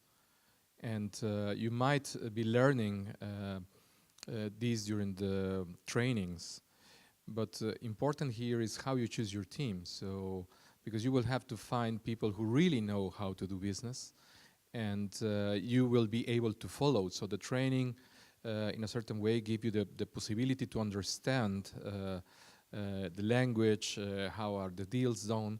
But well, you mostly, when in the case of doctoral candidates, you mostly are bringing the essence of the business. So you're bringing the topic, you're bringing the solution, but not always you are bringing the financial model or the sustainability model. So, well, networking events are very important. So being in communities where they develop business. That's why for EIT Digital it's important to have these co-location centers where we bring talks about how to do startups, and we expose, I think one of the most important things is to be exposed. So we expose our doctoral candidates to tell about their projects, to tell about their ideas, to think how they can place their topic within a bigger picture. So how is my topic impacting, maybe still is in a very fundamental phase, but how this topic will impact the big picture, how it fits, how it can fill a gap. So, well, defining a team with the necessary skills for the business is very important, and entrepreneurship is not a solo venture anymore, so you cannot be the orchestra man. So you really have to recognize that you need a team, and to find places where you can find these teammates. Okay. It's a question related to the biography, Stephen, that you sent. You had many experiences as volunteer all around the world, and my question is, does professional experience outside of academia help? Because most PhD candidates do not have experience outside of the academia. What is the added value of such an experience, like having 1 or 2 years, maybe in between or after PhD, before starting? Is it a definite advantage, or is it something you consider? Absolutely. I would say that if only for the way that investors talk to me when they know I have a PhD, and they'll say, oh, but you've got no experience in industry, you have no experience with business. But if you're doing a PhD, especially like mine, I guess, I'm constantly talking to companies, constantly talking to water utilities and whatever. But on the other side of that, I think it's very important to, if you're thinking about starting a business and you've never had a real, like, had a good job before, that you've never done some kind of hard work, just go and do that and do your job on the side for a bit, because understanding how like even some fundamentals of commerce work, you know, just making sure that people they'll only pay for something if they're happy with it, or they'll only come back. They won't come back if you didn't put enough cheese on their nachos or something. There's a lot of kind of life skills that you can take over that may seem obvious, but it really gets under your skin, even if you're doing a crappy job like working in a bar or cleaning a pool or something. I would strongly recommend every career scientist to also do something on the side, because it adds so much more to you. Do you want to react to that? sorry, one more point there. It's feel just free to add anything you want. yeah, just the last point there, and No, but I mean, maybe yeah, it's a bit of a cultural thing, but none of the PhD students that I worked with in Ghent had had a job before, and like I came into my PhD pretty old. I was about like 29 or something, but it was. I think it just makes so much difference, and you to get some perspective on how it sounds arrogant, but like how the world works, you know, like there's a way that you look at something as a PhD, and as to how you take it out into what you expect a business would like. But if you've worked trying to sell something before, then you'll really understand. No one's going to care if you have a great idea. A lot of it is how you sell it and the value that it brings to the person. Maybe other speakers would like to react to that. Well, I just want to add that I agree that the volunteering activities are very fruitful. So they're really rendered. So in my case, I can say my personal experience. I am Mexican from origin, and when I was doing my PhD in Germany, I decided to start helping the Mexican government to create a network of Mexican professionals in Europe. So I use maybe, I don't know, a lot of the rest of the day outside the university in creating this. I think the work, when you do voluntary work, as you do in a Eurodoc, is as hard as working in a company. And I think this brings you, when you have a commitment that you decide to take on yourself, you develop more if you're paid for that. So valorize what you're doing in activities for volunteering. So I have to say that my hardest work was a PhD. And I've been working for industry, I've been working for, I also create my own consulting company. But the time I worked the hardest was during my PhD. So I think it's real world. I think it's really hard. And but I think it's a matter of valorize the phase you are dealing and the actors you are interacting. So each phase gives you a learning. But yes, to say yes, I think my skills of negotiating, communication, and pitching come from my voluntary work more than my scientific developments. So I also suggest if you can do something voluntary, or if you can take a side job, if it's allowed, if it's something that is in your possibilities. Yes, that extra academic activities will really give you a profit. Okay, let's go for questions from the audience then. Okay, I have a question for Tina van Lommel, because you started answering the question already, and it's about interdisciplinarity. So from your talk, but also from what I heard before from people from LC, is that the key to success is interdisciplinarity. You showed a slide where all the different disciplines were represented in LC, but how do you bring people together? I mean, how does the organics of that work? If someone from, let's say, biomedical sciences comes with an idea, but then they need somebody from law, economics, I mean, that seems like quite logical how that works. But you also have people from humanities and social sciences. How do they fit in? How are the teams formed? And, you know, while the game's going on, I suspect people need to be added on, maybe removed. I don't know, how does this work? How does this team dynamics, multidisciplinarity, how does that work? Yeah, actually, it is still a big challenge we have there, because we see that interdisciplinarity really works. But now with LC, as I said like several times already, yeah, we can easily reach the engineering department, the students who study for engineering, or economics, or also, but yeah, other faculties it's really hard.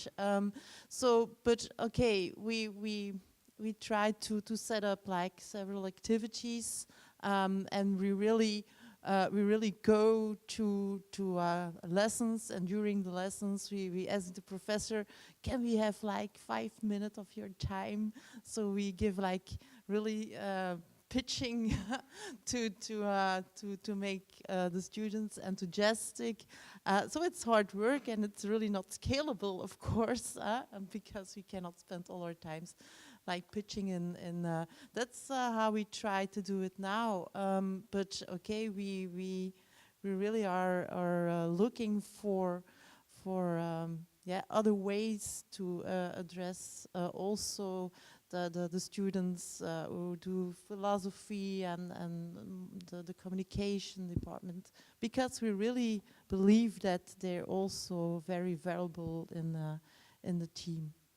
But okay, it's still hard work for us. It's the hardest, it's hands down the hardest thing to do. Finding good people, particularly if you're looking for a specific skill, it's just like starting a business and building a team. It takes so much time. You're just constantly talking, and you should always be looking for people, because it's finding good people for the right role. It's a full-time job in and of itself. Yeah. Also, I was talking about the student teams here, but I'm also involved in the spin-off creation of KU Leuven. It's true. That's one of our biggest challenges, because my boss always said, we need a team better than a business plan. Just go for the B business plan, and with the A team, it's always a challenge to find a good team. But it's the same. When you're looking for interdisciplinary teams, your network tends to be made of people like yourself, and you tend to want to hire people that remind you of yourself. And that's a really hard frame of mind to break out of, particularly when you want to put together a team of balancing skills and balancing backgrounds and abilities. It's really difficult. That's why it is, and they talk different languages.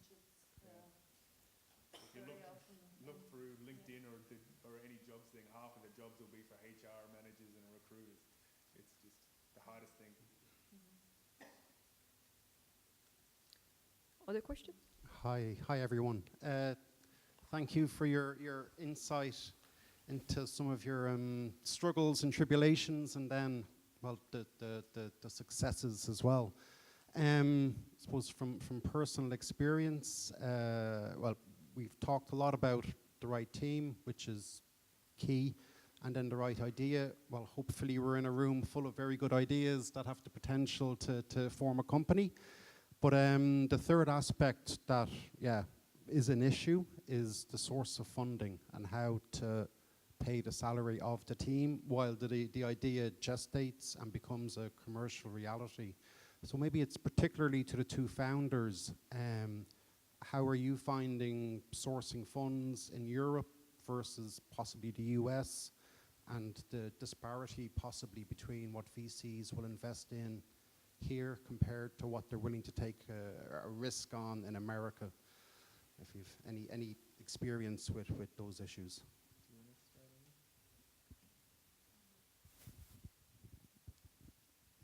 Yep, about fundraising. In France, we have a lot of opportunity when you want to create a startup.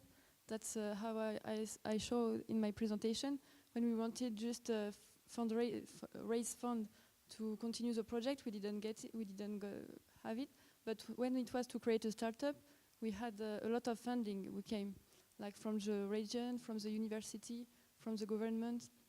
So it was really easier to get funding, because we also have incubators and BPI France. I don't know if you, it's like a bank of funds for to develop create a startup.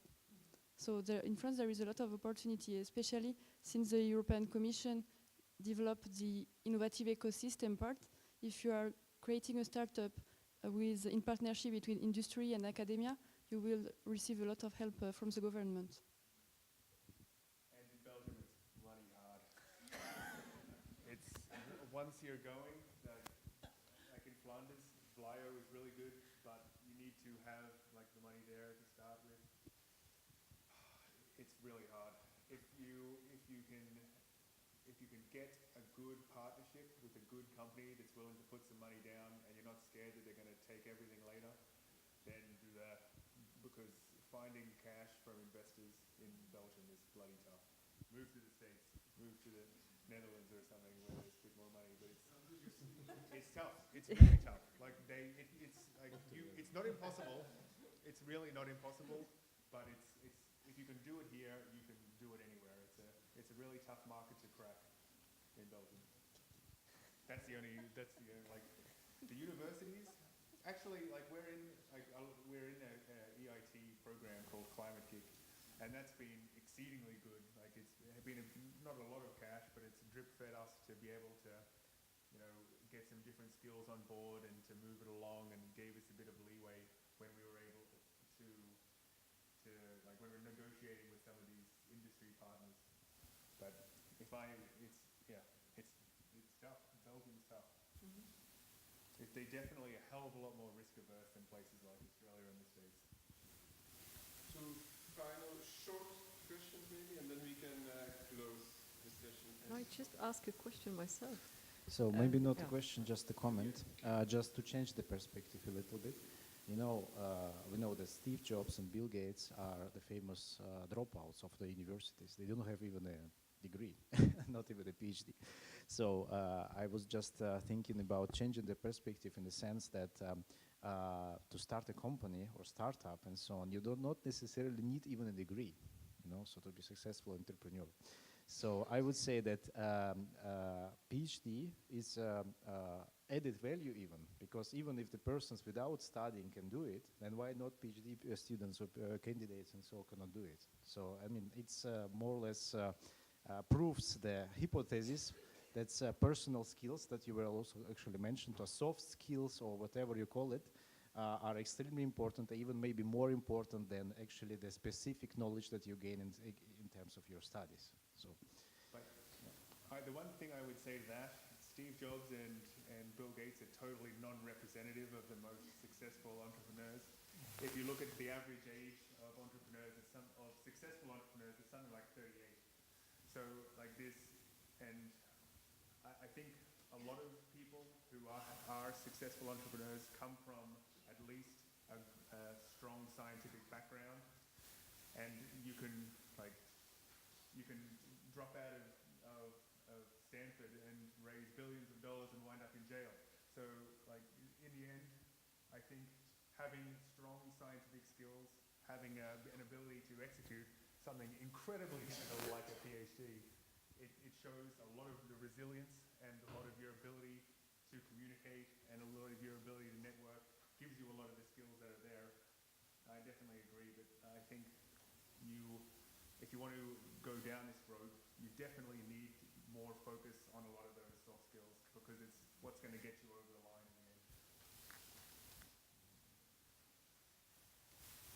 I have one practical question for David, because I know the composition of doctoral programs that are conducted in Leuven, because you have 3 doctoral schools, and actually those were one of the model ones for us to share the good practices to introduce in Poland.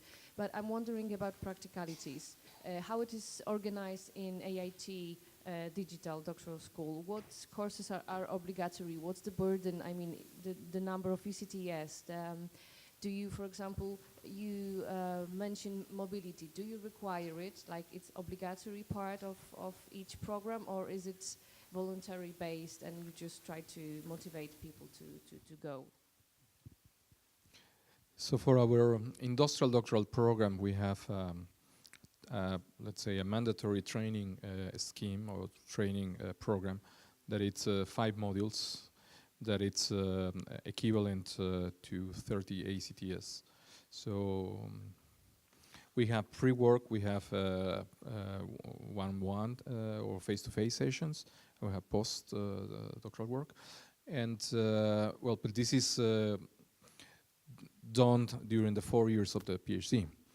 What we do is we negotiate, or we set an agreement with the universities that no mandatory courses will be set for the PhD student, but instead they will take our training program. So this will not add an extra curricula for them. In the case of the geomobility, it's mandatory 3 months. Can be in sections, so can be, I don't know, one month every year, or can be 3 months in a row.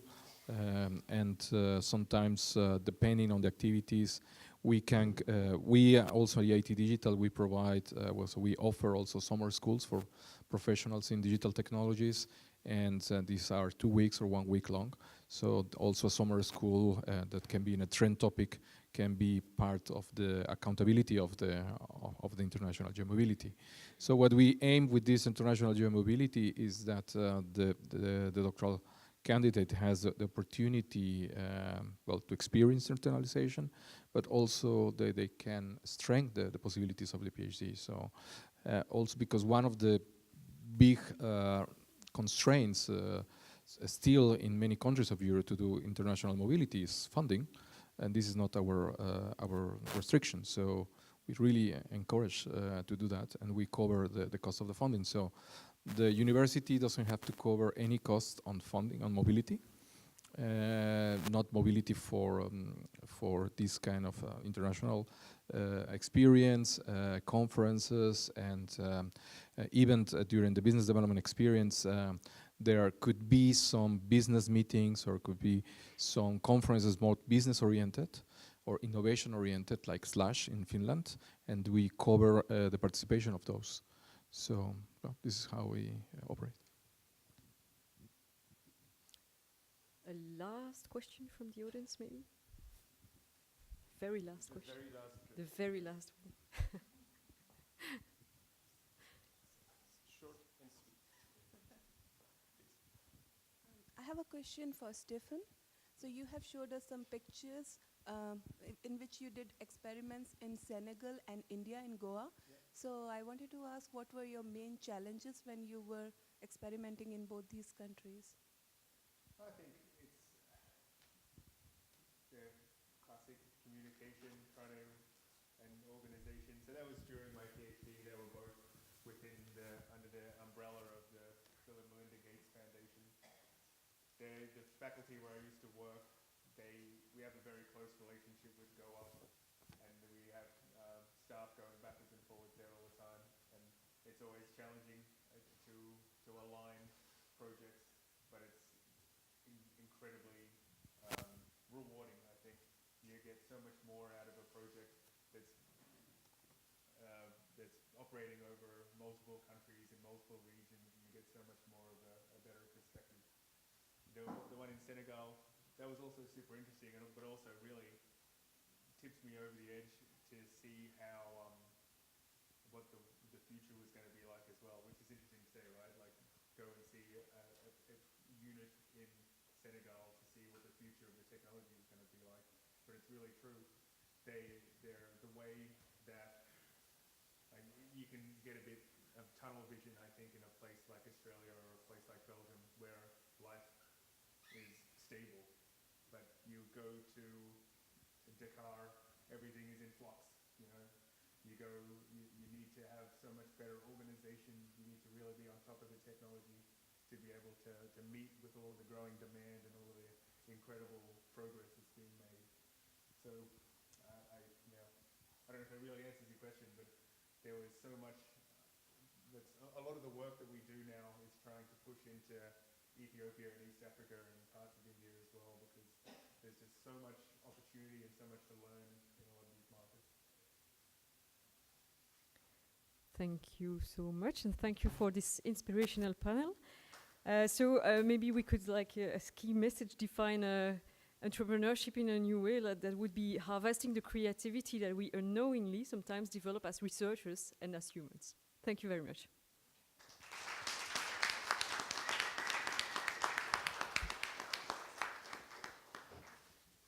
Okay, you guys will receive some chocolates, so it's good. Stay put there. And I'll be wrapping up the conference for a moment. For a brief moment, I've been telling quite some of you keep it short and sweet.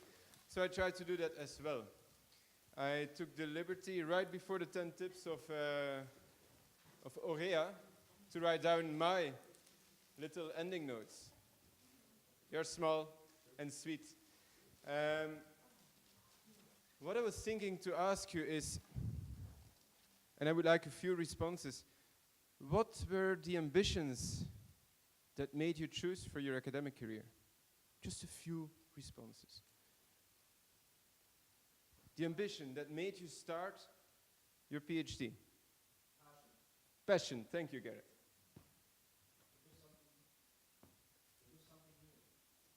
Innovate. Passion and innovate, yes. Voila, creating something new.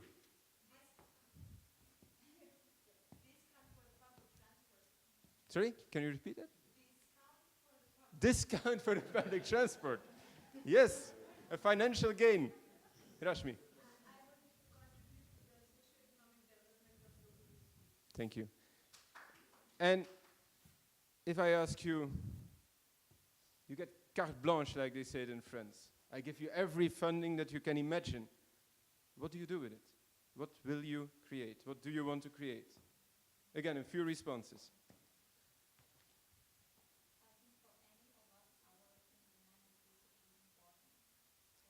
Implementing, getting those data out, doing something with it, right. Other responses. Sharing the results, making sure that something useful is coming out of it. Other responses. Making business, creating money again, right? You can get a discount. Yes. To feed the plant. Yes.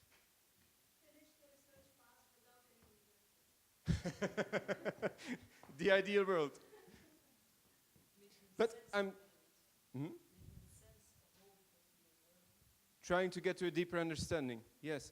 Try to keep these two in mind, because my advice to you all would be, first, define a perspective. Have a goal in your professional development. And secondly, find that one thing that drives you. Find that one thing that did drive you when you were 10 and that will still drive you when you're 50. These are the two things that you need in order to think about your next career steps. And these are the driving factors. This is your compass in your career development. And always, and we heard it already a few times in the conference, think about this every 2 months, every 3 months. Include this in the reflection when you write your CV. Think about what you want to bring to the world and how we can get those data and whatever we do out. So now I have to go back to my little note maybe, if I forget something. No. Aurea, you gave a very nice slide there. The skills that we have as a researcher.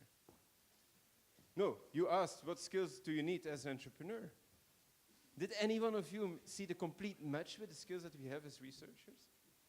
So we have what it takes. There's no doubt. We just need to have that mindset of doing something with it. Think about the other slide where you said, where you answered actually, business is too risky. Change sometimes your perspective. You guys are on temporary contracts. 4 years is your maximum time perspective. If you ask to the general population that has contracts without ending date, if they feel that it's a risky choice, I think many of them will say, you make a risky choice. Sometimes you're not developing your pension, sometimes you're not building up your social rights, you don't have any security, it's not clear what you will do afterwards. So you do make risky choices, it's a perception. So change your own perspective as well. And I will conclude with, dare to be ambitious, dare to do new things, dare to learn, dare to develop. And the concluding sentence, I think, would be, become the entrepreneur of your career and see how that can translate to becoming an entrepreneur in real life. Now, one take-home message, especially for those of Belgium, but I think they already left the room mostly. This may be also a sign as to the mindset that is not there. I would advise all of you, connect to these communities, build your network, share your passions, share your motivation, and create opportunities. That's the message. And in Belgium, we will now create that big nationwide community of young researchers, the PhD Hub. So create the same thing in your own countries. Let's create that European network. Eurodoc is the exact right vehicle to do so. With this, I would like to thank you for your perseverance. You have the skills that it takes. You are still here. So thanks a lot for that. And yeah, thanks a lot for all the input during the conference as well. Eva.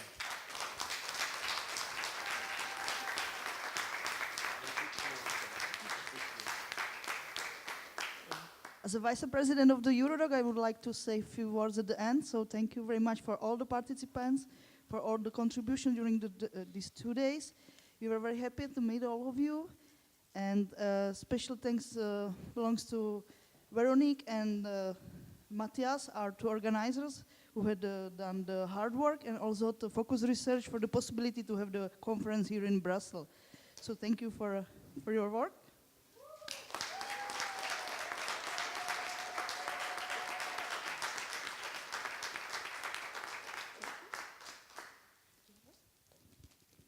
Later we will have the drink, and for delegates there will be also between 7 o'clock and 8 o'clock there will be the... I'll also have to thank a few of our sponsors, of course. First of all, a lot of universities in the Belgian setting. I have to look at the side there. We have the Free University of Brussels, Université Libre de Bruxelles. The same one in the Flemish version, the Vrije Universiteit Brussel. The University of Antwerp, the University of Namur, the University of Mons, the KU Leuven, the University of Liège, the University of Ghent. We also have the Wallonian region. We have the PhD Society in Leuven. We have the PhD Hub, the Spirit Project. We have the University of Hasselt, Eurexus, FRIS, the Foundations for Future Generations. And then I had them all, I think. And then I still have to thank you, Veronique, for all the work that you have been doing. I will also thank the teammates from Leuven that helped us out, but that are not here at the moment. And formally, I will also thank, of course, Focus Research for having supported the idea of hosting the conference here. Okay, thank you.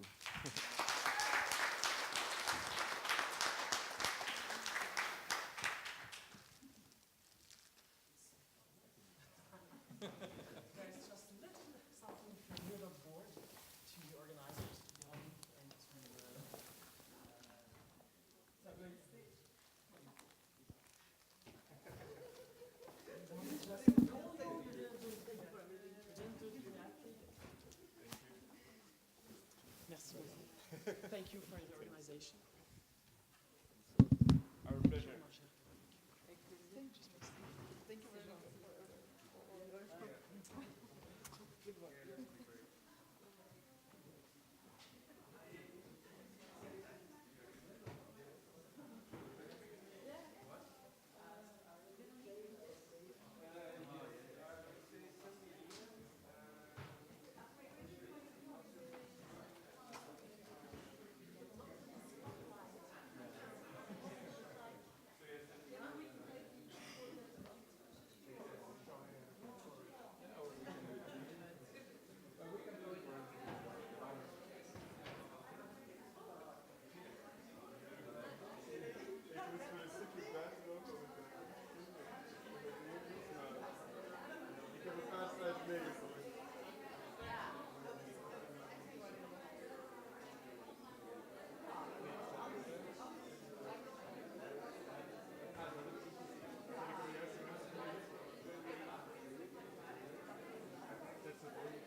Hey guys.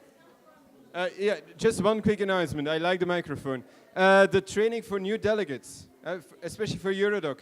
We have a short reception now.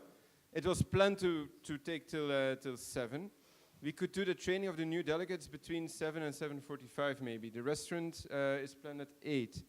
However, you can also start sooner if you say, oh, I just take a half an hour of reception and you start then. Let's make a collective decision. Do we start at 7 or 6:30 for the training?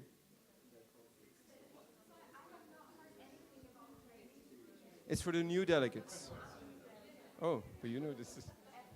Voilà. Normally we do it right after conference so that you know what to do tomorrow. We keep it at 7, we text them and they have time to come here. So training new delegates is at 7, from 7 to 45, here. Yeah, we'll text it out now. Good suggestion.